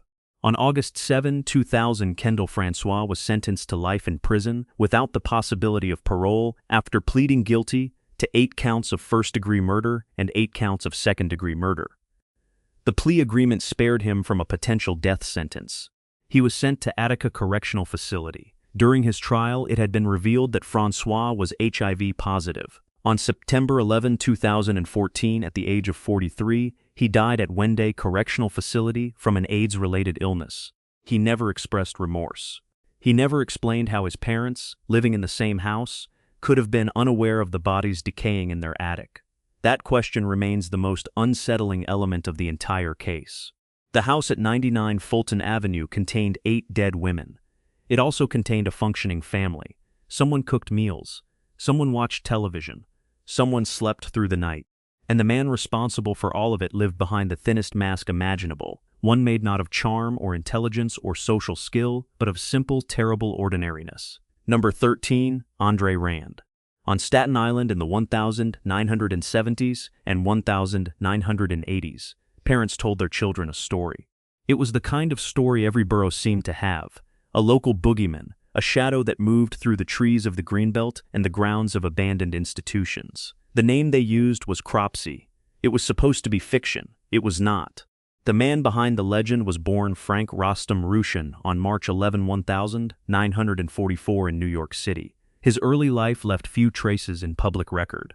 According to his younger sister, who spoke in the 2009 documentary that bears the Cropsey name, neither she nor her brother were sexually or physically abused as children. Their father died when Rand was 14. Their mother was institutionalized at Pilgrim Psychiatric Center in Brentwood, New York, where the children would visit her. The loss of both parents in different ways, one to death and one to mental illness, marked a fracture in a childhood that might otherwise have passed without incident. Between 1966 and 1968, using the name Frank Bruchette, Rand worked as a custodian, orderly, and physical therapy aide at Willowbrook State School on Staten Island.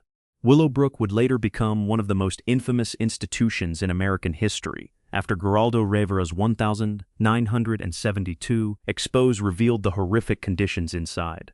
Children with intellectual disabilities were crammed into filthy wards, left in their own waste, and subjected to neglect that shocked the conscience of the nation. Rand worked inside those walls during that era.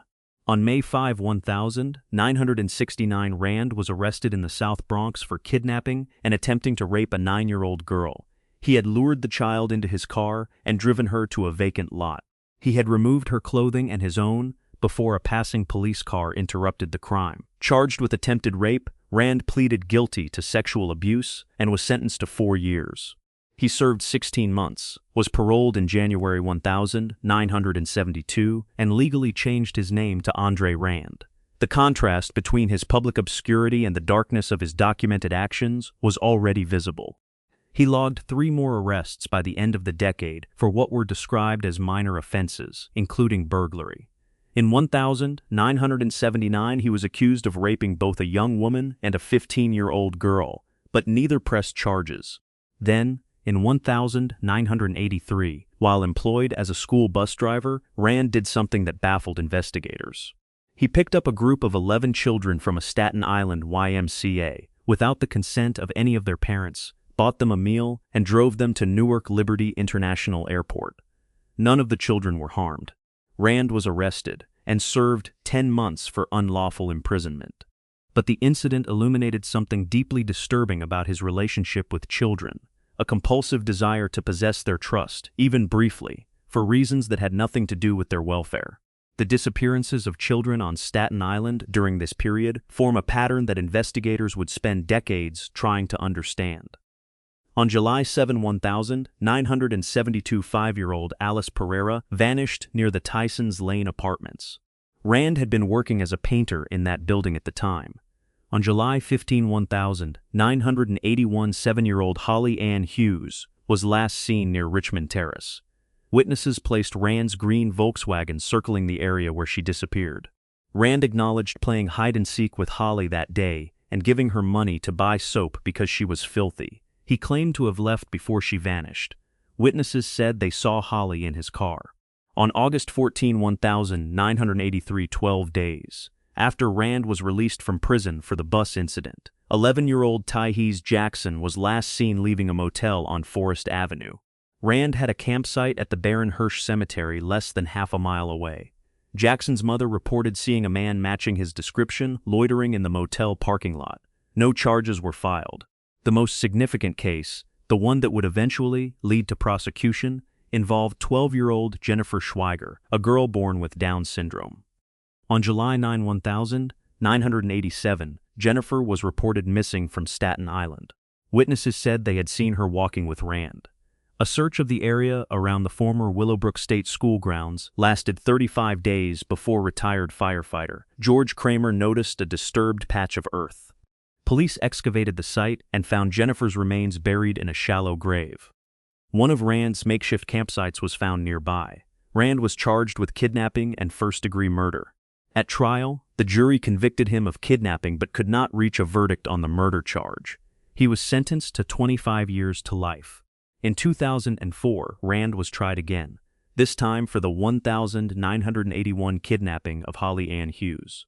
During that trial, officers and inmates from the prison where Rand was housed testified about conversations in which he allegedly bragged about his crimes and compared himself to Ted Bundy.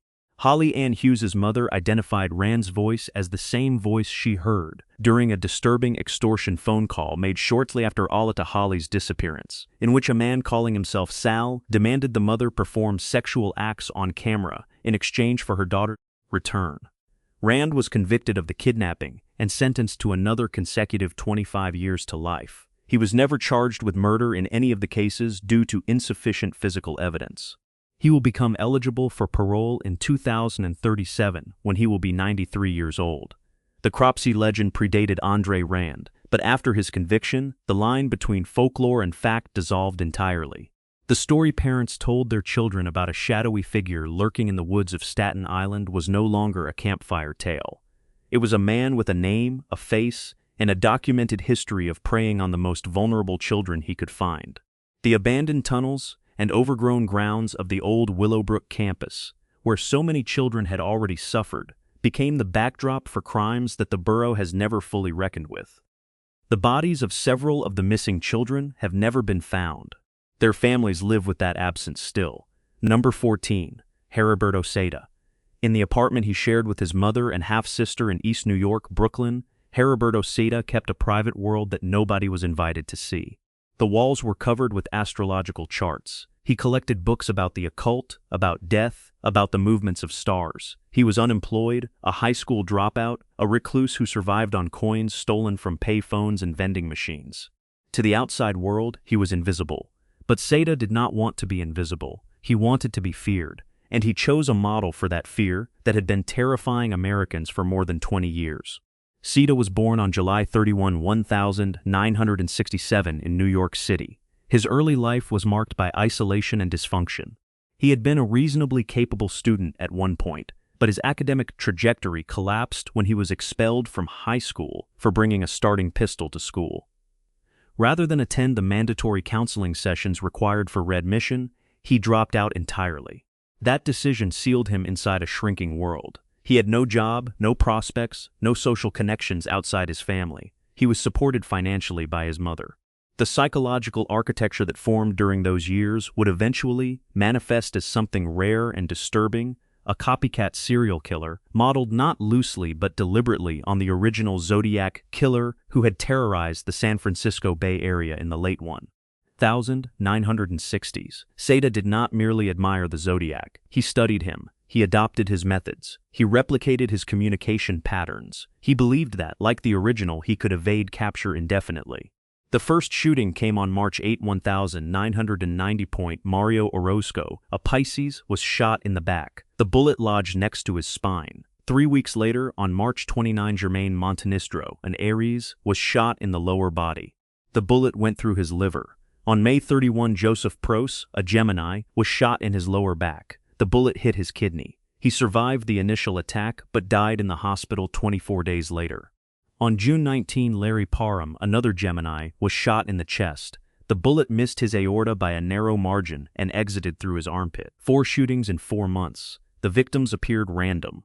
They were attacked at different locations across the city at different times of day.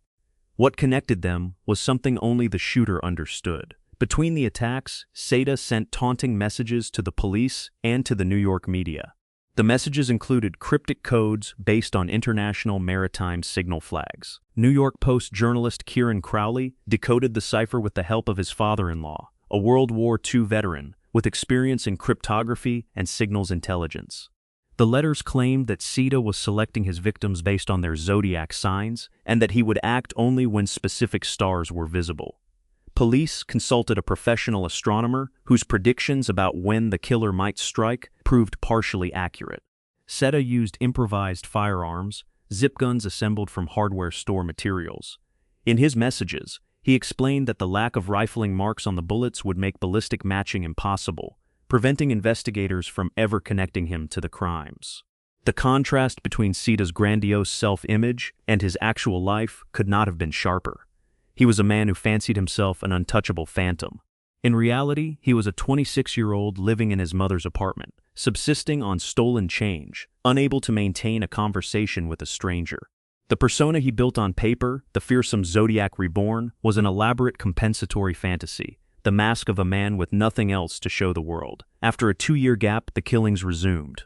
On August 10, 1992, Patricia Fonte, a Leo, was shot twice and then stabbed over 100 times. The savagery of the attack marked a dramatic escalation. On June 4, 1993, James Weber, a Gemini, was shot in the buttocks. On July 20, Joseph Diacone, a Cancer, was shot in the head at close range and killed. On October 2, Diane Ballard, a Libra, was shot in the neck. The bullet lodged against her spine, 3 people dead, 6 more critically wounded, and the city had no suspect. In March 1994, Seda was arrested for possession of a deadly weapon after police noticed a bulge in his jacket pocket that concealed one of his zip guns. But the weapon was found to be non-functional, and his public defender got all charges dropped. His arrest record was sealed. Seda took this as a sign. He believed he was beyond the reach of consequences. The break in the case came not from forensic science or investigative genius, but from domestic violence. On June 18, 1996, Seda was in the apartment with his half-sister, Gladys Reyes, and her boyfriend. A confrontation escalated. Seda pulled a weapon and began threatening them. As Reyes tried to escape through the front door, Seda shot her in the buttocks. Wounded but not incapacitated, she made it to a neighbor's apartment and called police. After a standoff lasting several hours, Seda surrendered his firearms and was arrested. No one initially connected his arrest to the Zodiac case, but when Seda wrote out his formal statement about the domestic incident, he did something that changed everything. He closed the statement with a symbol, a distinctive mark that investigators recognized immediately. It was identical to the symbol used in the anonymous taunting letters sent by the Zodiac shooter. From that point, the investigation moved with remarkable speed. Despite Seda's claim that the lack of rifling on his improvised guns made ballistic matching impossible, forensic examiners used tool mark evidence to connect the weapons to the shootings. Fingerprint evidence was recovered. Handwriting analysis linked his statement to the Zodiac letters, and DNA found on a stamp used to mail one of the letters to police was matched to Seda. The trial was chaotic. Seda made repeated outbursts and shouted at the judge. On June 24, 1998, after a 6-week trial, a jury convicted him on all counts. He was sentenced to 232 years in prison. Heriberto Seda built his entire identity around a fiction, the idea that he could become the Zodiac Killer reborn. He constructed elaborate codes, chose victims by their star signs, built his own weapons, and taunted the police with letters designed to prove his superiority. But the man behind the mask was a high school dropout who lived with his mother and shot his own sister during an argument. The distance between the myth he created and the reality he inhabited was the truest measure of who he was. Number 15. Sammy Gravano. In Bensonhurst, Brooklyn, in the 1950s and 1960s, the mafia was not a distant abstraction. It was the man who sat in the corner of the cafe watching the street. It was the voice that settled disputes between neighbors. It was the shadow economy that ran beneath every legitimate transaction. For Salvatore Gravano, born March 12, 1945, this world was not something he entered. It was something he was born into, the way other children are born into families of teachers or carpenters, except the trade here was violence, and the apprenticeship began before adolescence. Gravano was the youngest of 3 children in a Sicilian-American household. His father, Giorlando, ran a small dress factory. His mother, Caterina, had been brought to the United States as a child. They were not impoverished. The family maintained a modest standard of living. But young Salvatore, nicknamed Sammy after an uncle, struggled almost from the start. He had dyslexia, a condition poorly understood at the time, which meant he could not keep pace in school. Teachers classified him as a slow learner. He was held back twice. He punched school officials on 2 separate occasions. The school system eventually labeled him incorrigible and sent him to a special facility. Before he reached 16, that facility refused to keep him any longer. His father tried to intervene. He forced Sammy to attend Mass. He administered discipline. None of it worked. No, by 13, Gravano had joined the Rampers, a prominent street gang in Bensonhurst. The story of how he got his enduring nickname is revealing. Some men had stolen his bicycle. He went to fight them, alone, against multiple opponents. Made men from the mafia, sitting in a nearby cafe, watch the brawl with interest. They returned his bicycle, and one of them remarked that the boy fought like a bull. The name stuck. Gravano was drafted into the Army in 1964 point. He served at Fort Jackson, South Carolina, working mostly as a mess hall cook. He rose to the rank of corporal and received an honorable discharge. It was one of the few conventional chapters of his life. He returned to Brooklyn and drifted toward the Colombo crime family through his friend Tommy Sparrow, whose uncle was connected to future boss Carmine Persico. Gravano began with theft, hijacking, and armed robbery. He advanced quickly into loan sharking and racketeering. His rise was considered so rapid that it was generally assumed he would be among the first to become a made man when the mafia's membership books, closed since 1957, were reopened. In 1970, Gravano committed his first murder. The target was Joseph Colucci, a fellow Colombo associate whose wife was having an affair with Tommy Sparrow. Gravano would later describe the experience in disturbingly clinical detail, noting how everything seemed to move in slow motion, how he did not hear the first gunshot, how it all felt like a dream. The killing earned him respect from Persico and set him on a trajectory that would eventually lead to 19 confessed murders. A rivalry within the Colombo family pushed Gravano into the orbit of the Gambino crime family. He was transferred, with the approval of both organizations, and placed under Capo Salvatore Tato Orello. Gravano adapted instantly. His combination of physical ferocity and business instinct made him invaluable. He entered the construction industry, beginning with plumbing and drywall, and within a few years, he controlled large portions of Manhattan's concrete and building trades. The public face was that of a successful businessman. Gravano owned a popular nightclub in Brooklyn called the Plaza Suite. He drove luxury cars. He invested in racehorses. He dined with executives from major construction firms and union officials at his restaurant, Tally's. He was a family man. He married Deborah Sabetta in 1971 and had 2 children. He lived on a large estate in Cream Ridge, New Jersey. The private face was something else entirely. Over the next 2 decades, Gravano would be directly involved in the killings of at least 19 people. Some were authorized by the mafia hierarchy. Some were personal, some were carried out with his own hands, others he ordered or assisted. He killed his friend Liborio Milito, who had been beside him on earlier hits. He accepted the murder of his own brother-in-law, Nicholas Sabetta, when the Gambino boss ordered it. "I chose against Nicky," Gravano later said. "I took an oath that Cosa Nostra came before everything." The most consequential murder was the assassination of Gambino boss Paul Castellano. On December 16, 1985, Castellano and his driver Thomas Bellotti were ambushed outside Sparks Steakhouse in Manhattan. The hit had been orchestrated by John Gotti with Gravano's critical support. Gravano served as a lookout, parked across the intersection with Gotti, and used a walkie-talkie to alert the hitmen when Castellano's car approached. As Gotti calmly drove past the scene to inspect the result, Gravano looked down at Bellotti's body and said, "He's gone." Gotti became boss. Gravano rose through the ranks, from captain to consigliere to underboss. The 2 men ran the Gambino family as a partnership, but beneath the surface, resentment grew. FBI surveillance bugs planted throughout the Ravenite social club, Gotti's headquarters, recorded hours of damaging conversation. On December 11, 1990, FBI agents raided the club and arrested Gotti, Gravano, and consigliere Frank Locascio. In custody, Gravano listened to the surveillance recordings. On the tapes, Gotti called him greedy and discussed plans to frame Gravano for several murders. The betrayal was not subtle. It was explicit, recorded, and undeniable. The oath of Cosa Nostra, the blood bond Gravano had lived by and killed for, was exposed as something Gotti observed only when it suited him. On November 13, 1991, Gravano made the decision to cooperate with the government. He became the highest-ranking member of the 5 families to break his oath and testify.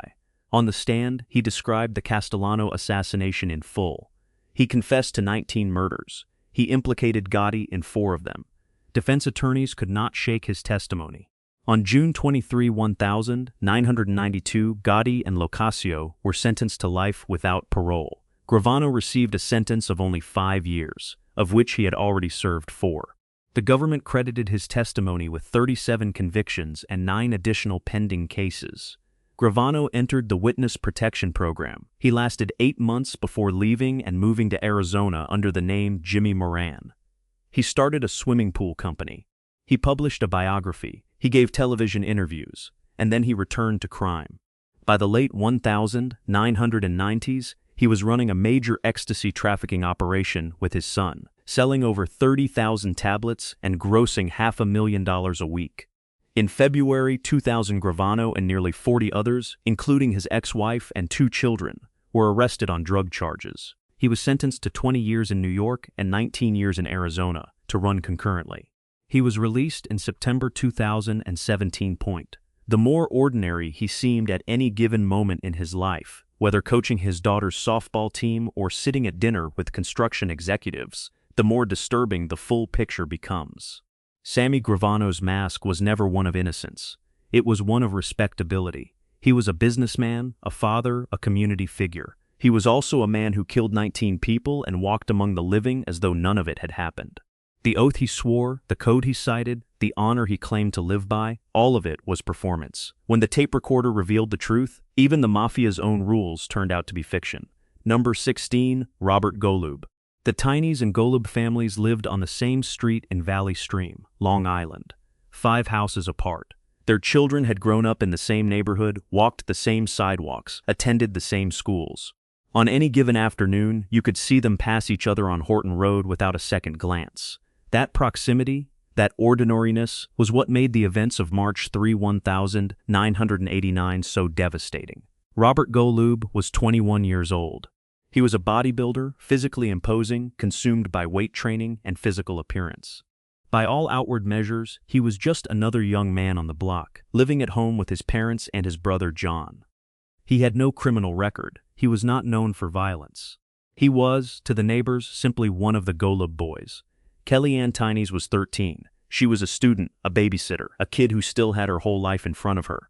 On the afternoon of March 3, she was at home watching her 8-year-old brother Richard when the phone rang. The caller identified himself as John and asked to speak with Kelly. After a brief conversation, Kelly told her brother she was going to a friend's house and would return shortly. She did not come back. Richard waited, then went to the friend's house himself. Kelly had never been there. A neighbor child told Richard something that would become the pivot point of the entire investigation. The child said he had seen Kelly go into the Golub house. Richard tried calling the Golubs. No answer. He knocked on their door. No response. His parents arrived home around 5 in the evening and joined the search. A friend of Kelly's, Sharon Stonell, confirmed the neighbor child's account. She too had seen Kelly enter the Golub home. The following day, 2 detectives visited the Golub residence and interviewed family members. They returned later and requested permission to search the property. John Golub Sr., the family patriarch, consented. The detectives searched the house from top to bottom. They found Kellyanne Tineys in the basement. She had been strangled, stabbed, and mutilated. Robert Golub was charged with second-degree murder. The case against him was built on a piece of evidence that would set legal precedent in New York State, a bloody handprint found at the scene that matched Golub's. But the prosecution's primary weapon was something even more revolutionary for the era: DNA evidence. Blood samples recovered from the crime scene were sent to Lifecodes Corporation for genetic testing. A supervisor at the facility testified that the chances of the blood belonging to someone other than Robert Golub were 1 in 707 million. The trial was the first case in New York to be won on the basis of DNA forensic evidence. Golub's attorney, Salvatore Marinello, fought hard on 2 fronts. He challenged the legality of the police search, arguing it was improper and unlawful. He challenged the DNA evidence itself, arguing the testing methodology was unreliable. Neither argument succeeded. On April 7, 1990, Robert Golub was found guilty of second-degree murder and sentenced to 25 years to life. For years, he maintained his innocence. In a 2009 interview with Newsday, Golub called himself Tragedy Number 2, with Kelly Tineys being Tragedy Number 1. But when he faced his first parole hearing in November 2013, Golub changed his story. He admitted responsibility for Kelly's death, claiming he had accidentally knocked her down the stairs, causing her to lose consciousness, and then beat and stabbed her. The parole board rejected him, saying his release would be incompatible with the welfare of society. He has been denied parole in 2013, 2015, 2017, 2019, 2021, and 2023. The Tiny's family filed a civil suit against the Golub family in July 1990, alleging that the Golubs had failed to supervise their son properly. They sought $602 million in damages. The case was reopened in 2009 to investigate the possibility that Robert Golub had an accomplice. His brother John had been suspected of involvement from the beginning, but was never formally charged. What made this case linger in the consciousness of Long Island was not just the crime itself, but its geography. The Tinys and Golub families continued to live on the same street for years afterward, 5 houses apart, the same sidewalks, the same mailboxes. The ordinary world that existed before March 3 never fully reassembled itself because the violence had come from inside it. The killer was not a stranger. He was not an intruder. He was the boy next door, and the mask he wore was nothing more complicated than that single, unbearable fact. Number 17, Glen Rogers. He had blue eyes, a charming smile, and a way of talking to women in bars that made them feel like the only person in the room. Glen Rogers could walk into any roadside establishment in any state and leave with a companion within the hour. He was generous with drinks, generous with compliments, generous with attention, and the women who accepted his company had no way of knowing that his generosity was the bait on a hook attached to something lethal.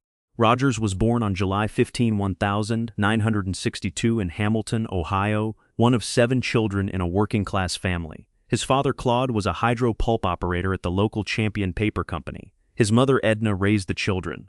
Rogers was expelled from his junior high school before he turned 16. Not long afterward, he got his 14-year-old girlfriend, Deborah Ann Nix, pregnant. They married. They had a second child in 1981. By 1983, Nix had filed for divorce, alleging physical abuse. The outline of Rogers's early years reads like a slow accumulation of small collapses: expulsion, teenage parenthood, domestic violence, divorce. None of it was unusual enough to trigger alarm. He was, to most people, simply a troubled young man from a struggling family. What distinguished Rogers was his ability to separate his charm from his violence, to present one face in public and another behind closed doors. That ability would eventually allow him to kill across state lines without being caught for months. The first killing attributed to Rogers took place in 1993 in Hamilton, Ohio. 71-year-old Mark Peters, a retired electrician and veteran, had taken Rogers into his home and allowed him to share the residence. In October 1993, Peters was reported missing along with his car, antiques, guns, and a coin collection. Rogers had disappeared as well. On January 10, 1994, police recovered Peters's remains at a cabin belonging to the Rogers family in Beattyville, Kentucky.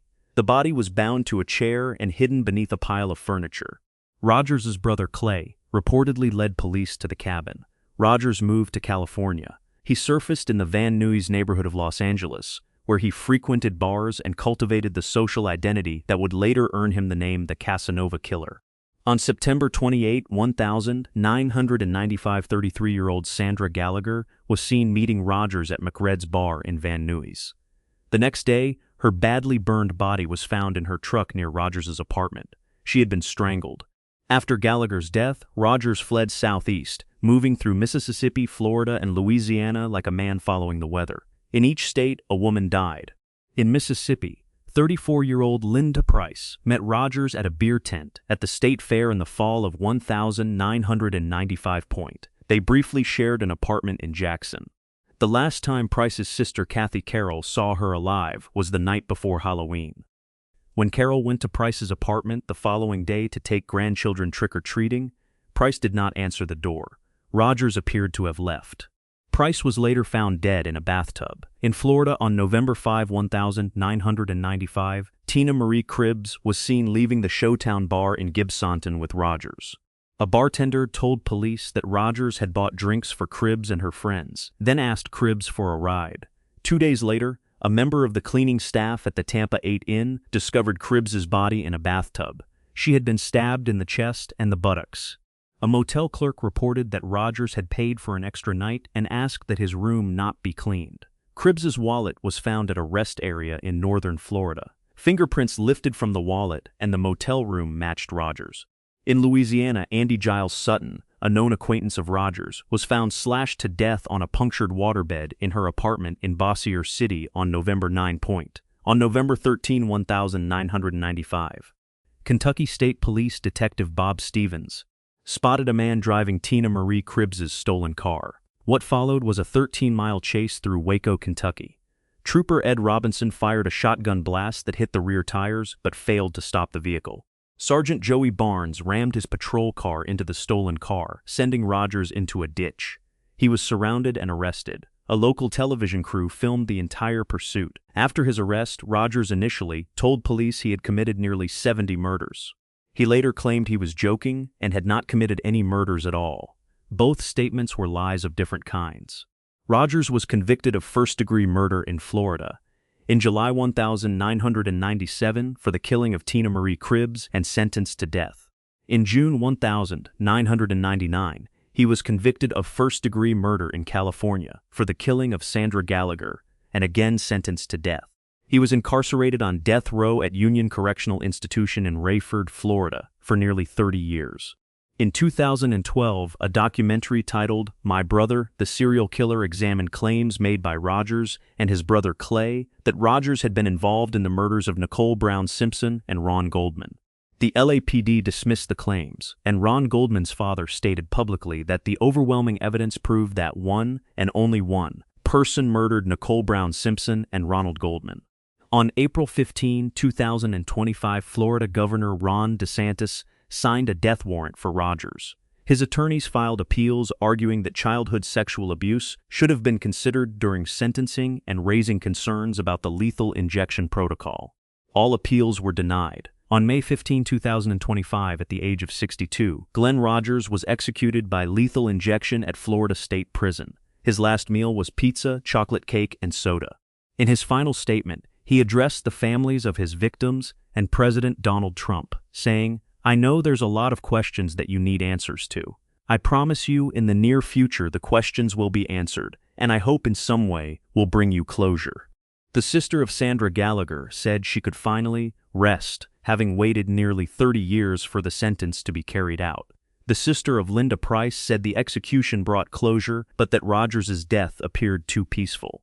Randy Roberson, the son of Andy Giles Sutton, agreed. He said it looked like Rogers was going to sleep. The mask Glen Rogers wore was constructed from nothing more than blue eyes and easy conversation. He did not need a sophisticated persona.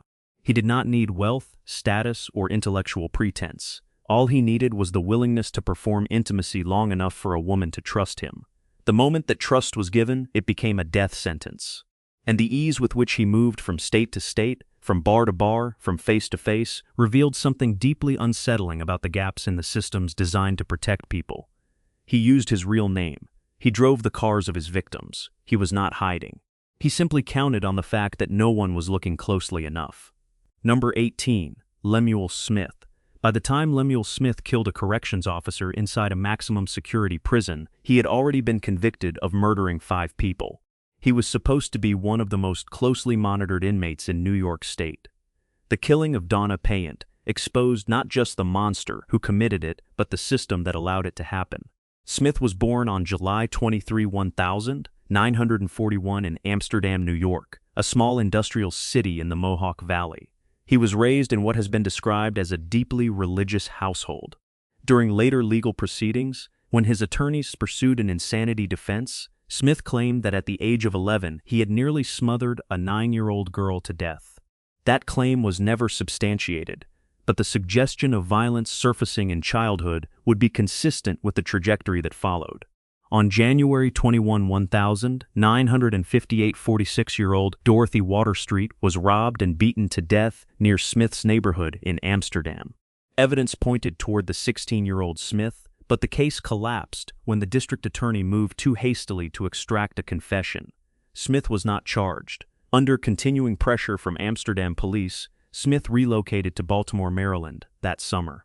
There, he kidnapped a 25-year-old woman and beat her nearly to death. This time, a witness intervened, and Smith left a living victim. He was arrested and sentenced to 20 years for assault with intent to murder. He served nearly 10 years before being paroled in May 1968. Less than a year after his release, on May 21,969, Smith kidnapped and sexually assaulted a woman who managed to escape. Later that same day, he kidnapped and raped a 46-year-old woman who was a friend of his mother. When the second victim convinced Smith to release her, he was arrested again and sentenced to 4 to 15 years. He served barely 4 years before being paroled again in October 1976. A little more than a month later, the killings began in earnest. On November 24, 1976, the day before Thanksgiving, Robert Hederman, 48, and his secretary, Margaret Byron, 59, were found brutally murdered in the back of Hederman's religious goods store in Albany. Human feces was discovered near the evidence, a detail that would later prove critical. Hair and blood evidence pointed to Smith.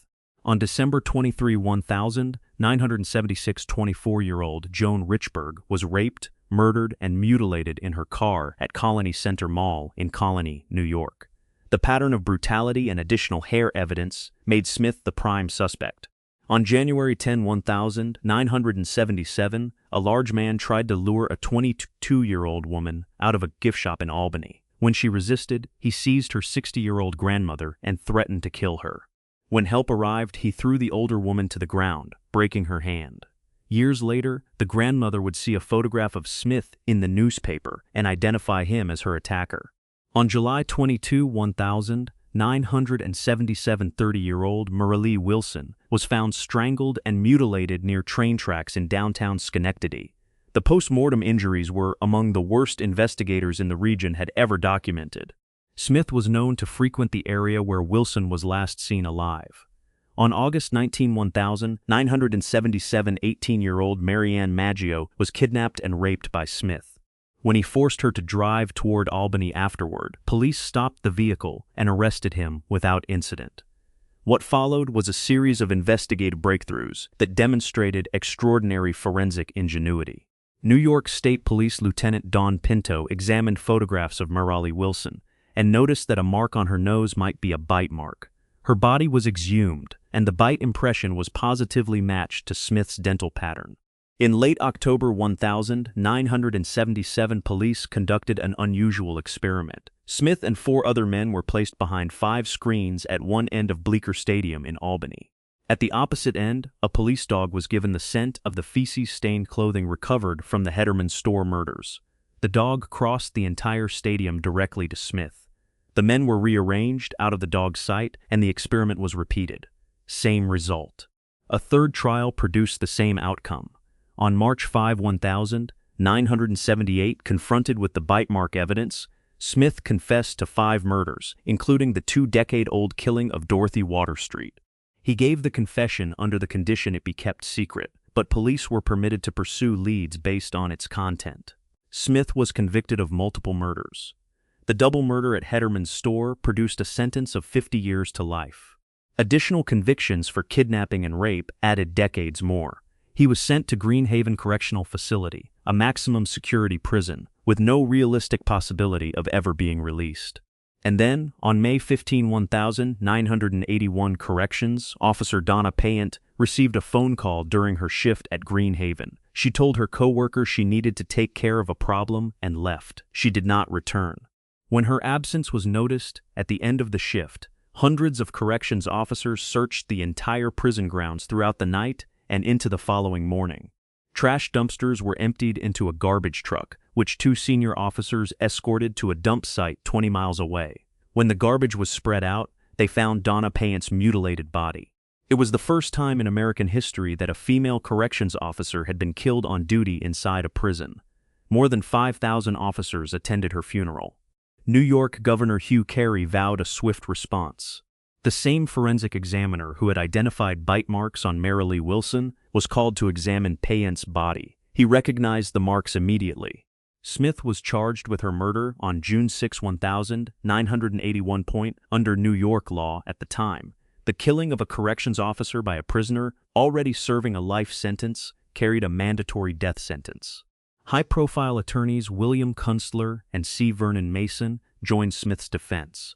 They alleged a conspiracy among prison guards, claimed Payant was killed to prevent her from revealing corruption within the prison system, and attacked the credibility of inmate witnesses. But they could not overcome the bite mark evidence. Their own expert agreed that the marks on Payant's body matched those on Wilson. On April 21, 1983, Smith was found guilty. On June 10, he was sentenced to death. However, on July 2, 1984, an appeal successfully challenged the constitutionality of the law under which he was sentenced, and his death sentence was commuted to another term of life imprisonment. Smith has spent decades in near-total isolation, among the longest continuous periods of solitary confinement in the nation's history. He has admitted guilt in every case except Payant's murder, maintaining to this day that she was killed by other guards to silence her. In 2025, Donna Payant's son Chris publicly stated that he wanted his mother's case reopened. He told reporters, "I know he's a bad guy, but I don't think Lemuel Smith did it." It was a statement that introduced ambiguity into a case that most people considered closed. Whether that ambiguity will ever be resolved remains uncertain. What is certain is the pattern that preceded it. Lemuel Smith was paroled after kidnapping and beating a woman nearly to death. He was paroled again after kidnapping and raping 2 women in a single day. He was paroled a third time, and within weeks, people began dying.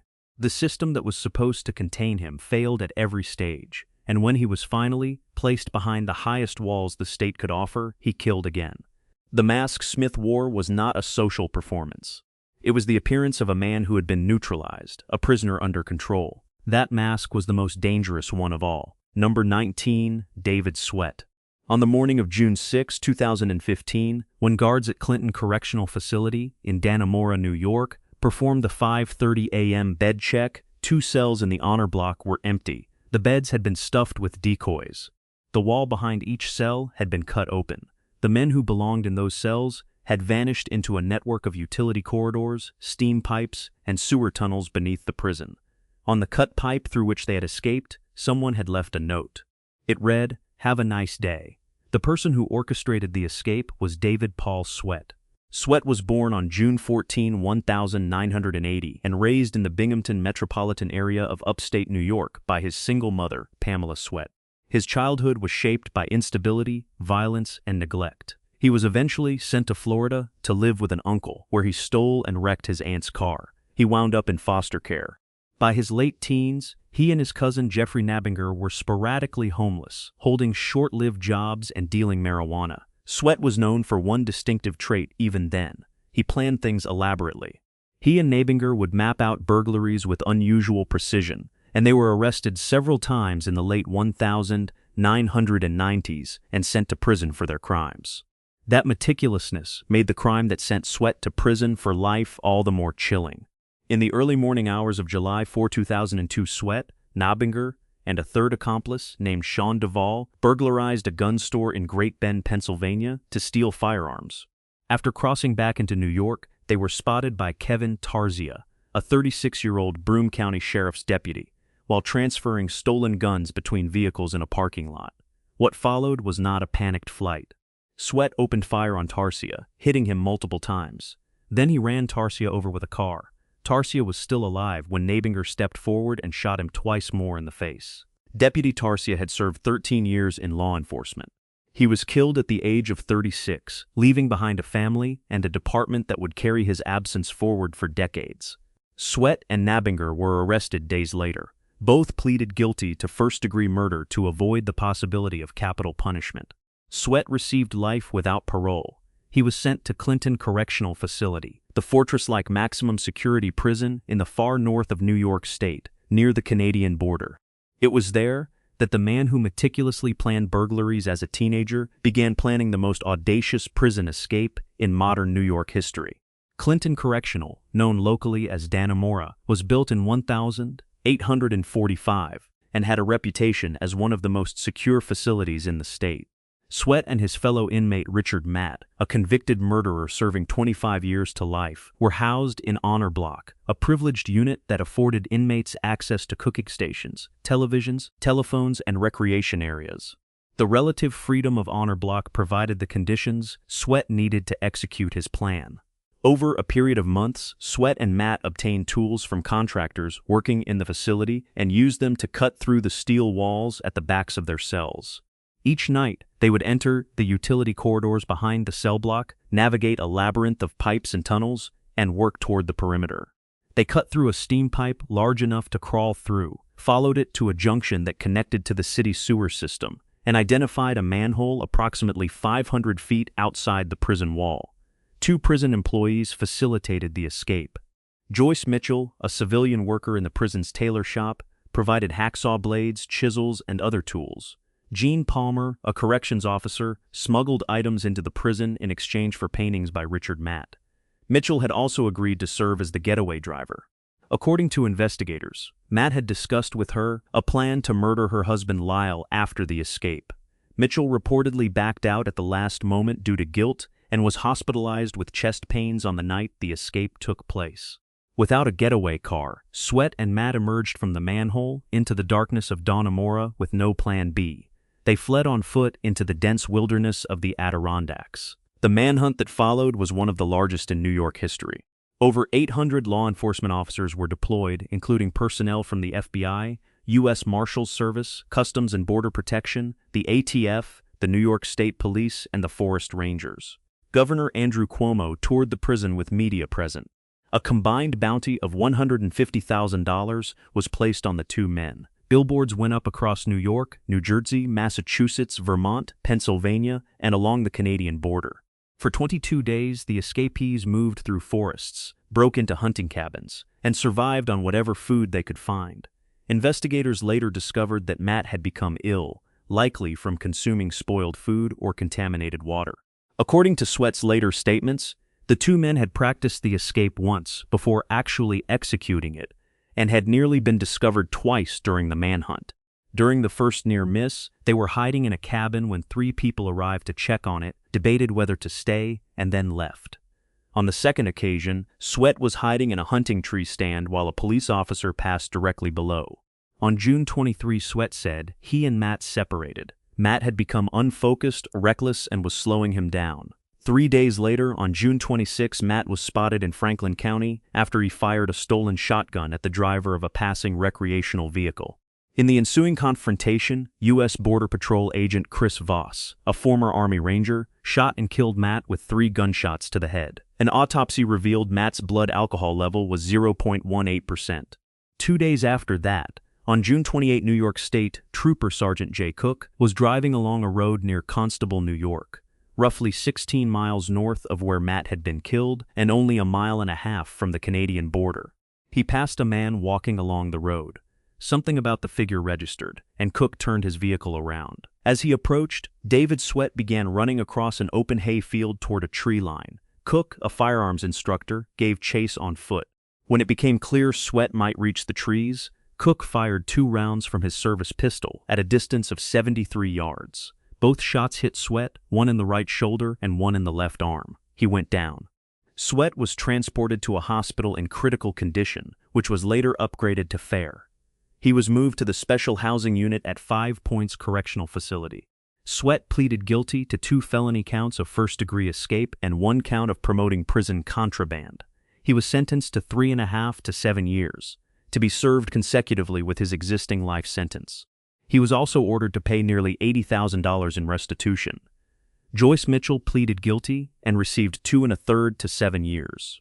She was released on Harper in February 2020. Gene Palmer pleaded guilty to promoting prison contraband and served 4 months. An Inspector General's report released in June 2016 was devastating. It found that long-standing systemic failures in management and oversight had enabled 2 convicted murderers to orchestrate their escape almost in plain sight. 20 correctional employees were cited for failures. Beyond Mitchell and Palmer, none faced criminal charges. The manhunt cost approximately $23 million. The political fallout lasted years. And David Sweat, the meticulous planner who had already killed a law enforcement officer in cold blood, proved that the walls society builds to contain its most dangerous citizens are only as strong as the people and systems behind them. His mask was not one of normalcy or charm. It was one of compliance. He had behaved well enough to earn honor block privileges. He had been trusted enough to be left essentially unsupervised during the hours he was cutting through the prison's infrastructure. The face he showed the system was that of a cooperating inmate. Behind it, he was disassembling the building around him, piece by piece, night after night. Number 20. Robert Bierenbaum. He spoke 5 languages. He cooked gourmet meals. He was a certified pilot and an avid skier. He was a surgeon, trained and licensed, with the kind of hands that were supposed to heal. When women met Robert Bierenbaum, they saw a man who seemed to have mastered every dimension of a successful life. What they did not see, what almost no one saw until it was far too late, was that his need for control extended from his operating room to his relationships, and that when that control was challenged, something inside him became capable of murder. Bierenbaum was born on July 22, 1955. He grew up in a well-to-do family, excelled academically, and entered the medical profession on the path towards surgery. He completed his residency and became a licensed plastic surgeon. He was handsome, articulate, and cultured. He was, by every conventional measure, exactly the kind of man parents hoped their daughter would marry. Gail Katz met him in the early 1980s. She was a college student working odd jobs in Manhattan. He was a surgical resident with passions and hobbies that seemed to multiply the more you learned about him. Their early courtship appeared magical. He took her on short flights in rented planes. He cooked for her. He introduced her to a world of black-tie medical events and ski trips. But her sister, Elaine Katz, noticed the warning signs almost immediately. On a double date at a sushi restaurant, Bierenbaum shoved food into Gail's mouth, then tried to do the same to Elaine. Gail called her sister one day, hysterical, because Bierenbaum had tried to drown her cat in the toilet of their Upper East Side apartment. Elaine urged her sister to leave. Gail refused. She believed her love could fix him. She said, "I'm smart, I'm loving, my love will cure." They married in August 1982. The marriage deteriorated rapidly. Bierenbaum was intensely controlling. He monitored Gail's movements, criticized her behavior, and attempted to dictate every aspect of her daily life. One night, he caught her smoking on their balcony and choked her into unconsciousness. Gail reported the incident to a police administrative aide at a local precinct. Nothing happened. No arrest, no charges, no follow-up. This was 1983, and domestic violence was handled differently then. Gail convinced Bierenbaum to see a therapist. The therapist did not merely suggest counseling. He wrote Gail a letter telling her to get out of the marriage and expressing his professional concern that Bierenbaum might kill her. The therapist's warning, which would later become the subject of a landmark legal ruling on physician-patient privilege, was as explicit as a clinical professional could make it. Gail did not leave immediately. She told her sister she was making plans to go. On July 7, 1985, she disappeared. Bierenbaum told her family and police that they had argued at their apartment and Gail had stormed out. He said he stayed home. Elaine Katz did not believe a word of it. "She's not with me, and she's not with my parents," Elaine later recalled thinking. "At that moment, I know that my sister's dead, and if she's not alive, there's only one person who is a likely suspect to murder her. And it's Bob." Days became weeks. Weeks became months. There was no sign of Gail Katz. Meanwhile, Bierenbaum began spending time in the Hamptons, attending parties, and dating other women. The investigation stalled. The Manhattan District Attorney's Office was aware of the case, and Chief Investigator Andy Rosenzweig had a working theory. Knowing about Bierenbaum's love of flying, Rosenzweig checked with the New Jersey airport where Bierenbaum rented planes. The records showed that Bierenbaum had taken a Cessna 172 out on July 7, 1985, the exact day Gail disappeared. Furthermore, Bierenbaum had altered his flight log to make it appear the flight took place the following day. Rosenzweig believed that Bierenbaum had killed his wife in their apartment, driven to the airport in New Jersey, loaded her body into the small plane, and dropped it into the Atlantic Ocean during a 2-hour flight over open water. But without a body, prosecutors felt they did not have enough evidence to bring charges. The investigation was shelved. Bierenbaum remained free. In 1989, a torso washed ashore on Staten Island. Using old chest x-rays, investigators initially believed it belonged to Gail Katz. The family buried the remains, grasping at the smallest possible measure of closure. Bierenbaum, meanwhile, moved to Las Vegas and opened a plastic surgery practice. He began dating a chiropractor named Stephanie Youngblood. She described their first year together as idyllic, full of ski trips, black tie events, and shared adventures. He seemed like a perfect catch once again, but the pattern reasserted itself. Bierenbaum eventually admitted to her that he had been married before and that his wife had disappeared. He asked her to keep it quiet. Over time, Youngblood witnessed 2 episodes of explosive rage. After the second, a therapist told her to end the relationship because her life could be in danger. In 1996, Bierenbaum married again, this time a Las Vegas gynecologist named Janet Shallow. They moved to Minot, North Dakota, and had a daughter. In Minot, Bierenbaum became a local hero after saving a boy's life when the child was bitten by a tiger at the North Dakota State Fair. His nanny described him as a man who wore suits, loved his child, loved dogs, and exhibited all the characteristics of a wonderful person. Thousands of miles away, Andy Rosenzweig was nearing retirement. He returned to the Gale Cats case, which had haunted him for a decade. DNA testing, which had not existed in 1985, was now available. Rosenzweig convinced the Cats family to exhume the torso they had buried. The DNA test results were devastating. The remains were not Gale's. The small piece of closure the family had clung to for years was torn away.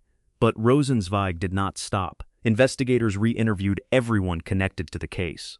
They spoke to former girlfriends of Bierenbaum, including one who recalled being with him the night the Port Authority called to report a possible sighting of Gale. His reaction, telling the officers he would call back and then casually dismissing the possibility, struck investigators as deeply telling. In 2000, a grand jury indicted Robert Bierenbaum for second-degree murder. 15 years after Gale Cats vanished, he went to trial. Prosecutors faced enormous challenges. There was no body, there were no forensics, there were no eyewitnesses. The case was entirely circumstantial. The prosecution's theory, that Bierenbaum had strangled his wife, driven to the airport, and dropped her body from a plane into the ocean, was built on the flight log, the pattern of domestic violence, the therapist's warning, and the sheer absence of any other plausible explanation. To demonstrate that the act was physically possible, prosecutors filmed a recreation showing that a single person could fly a Cessna 172 and push a body out the door at the same time. The judge who presided over the case later called the airplane demonstration one of the critical moments of the trial. Bierenbaum's defense tried to paint Gale Cats as unstable, claiming she had mental health issues and a drug problem. They called a retired textile manufacturer who claimed he saw Cats in a Manhattan bagel shop during the time frame of the flight. Prosecutors dismantled the testimony easily, noting that the witness could not accurately describe Cats's physical features. After 5.5 hours of deliberation, the jury found Bierenbaum guilty of murder. Alan Katz would later describe the moment of the verdict. She squeezed her brother's hand, slammed it on his thigh, and said the word, "Guilty?" with a question mark, because for a moment she could not believe what she had heard. Bierenbaum was sentenced to 20 years to life. He appealed. The conviction was upheld. He attempted to have it overturned again. He failed. He served 20 years. And then, at a parole hearing in December 2020, 35 years after the murder, Robert Bierenbaum finally confessed. He told the parole board, "I wanted her to stop yelling at me, and I attacked her." When asked how, he said he strangled her. And then he described what he did next. "I went flying. I opened the door and then took her body out of the airplane over the ocean." It was exactly the theory prosecutors had presented in court 2 decades earlier. Dan Bibb, one of the prosecutors, recalled his reaction. "I was stunned because I always thought that that day would never come, that he would own up, take responsibility for having killed his wife." The parole board denied his release. His next hearing was scheduled for 2021. He remains incarcerated at Sing Sing Correctional Facility. When Elaine Katz was shown the transcript of her former brother-in-law's confession, she said, "This is exactly the same man that I knew 35 years ago. He hasn't changed. He is incapable of a shred of remorse." In honor of Gale, the nonprofit organization Pace Women's Justice Center was rebranded as Gale's House, dedicated to domestic violence, awareness, and resources. Elaine Katz explained why she allowed her sister's name to be used. She said, "My sister's body has never been found. Gale doesn't rest anywhere. Gale's house gave my sister a resting place." Robert Bierenbaum was everything society tells you to trust. He was educated, accomplished, respected, and credentialed. He saved lives professionally while privately destroying the one person closest to him. His mask was not built from charm alone. It was built from achievement, from status, from the cumulative weight of a resume so impressive that it rendered suspicion almost unthinkable. It took 15 years, a detective who refused to forget, a revolution in forensic science, and a jury willing to convict on circumstantial evidence alone to see through it. And even then, the full truth only emerged from Bierenbaum's own mouth, 35 years after the crime, in a room where he was asking to be set free.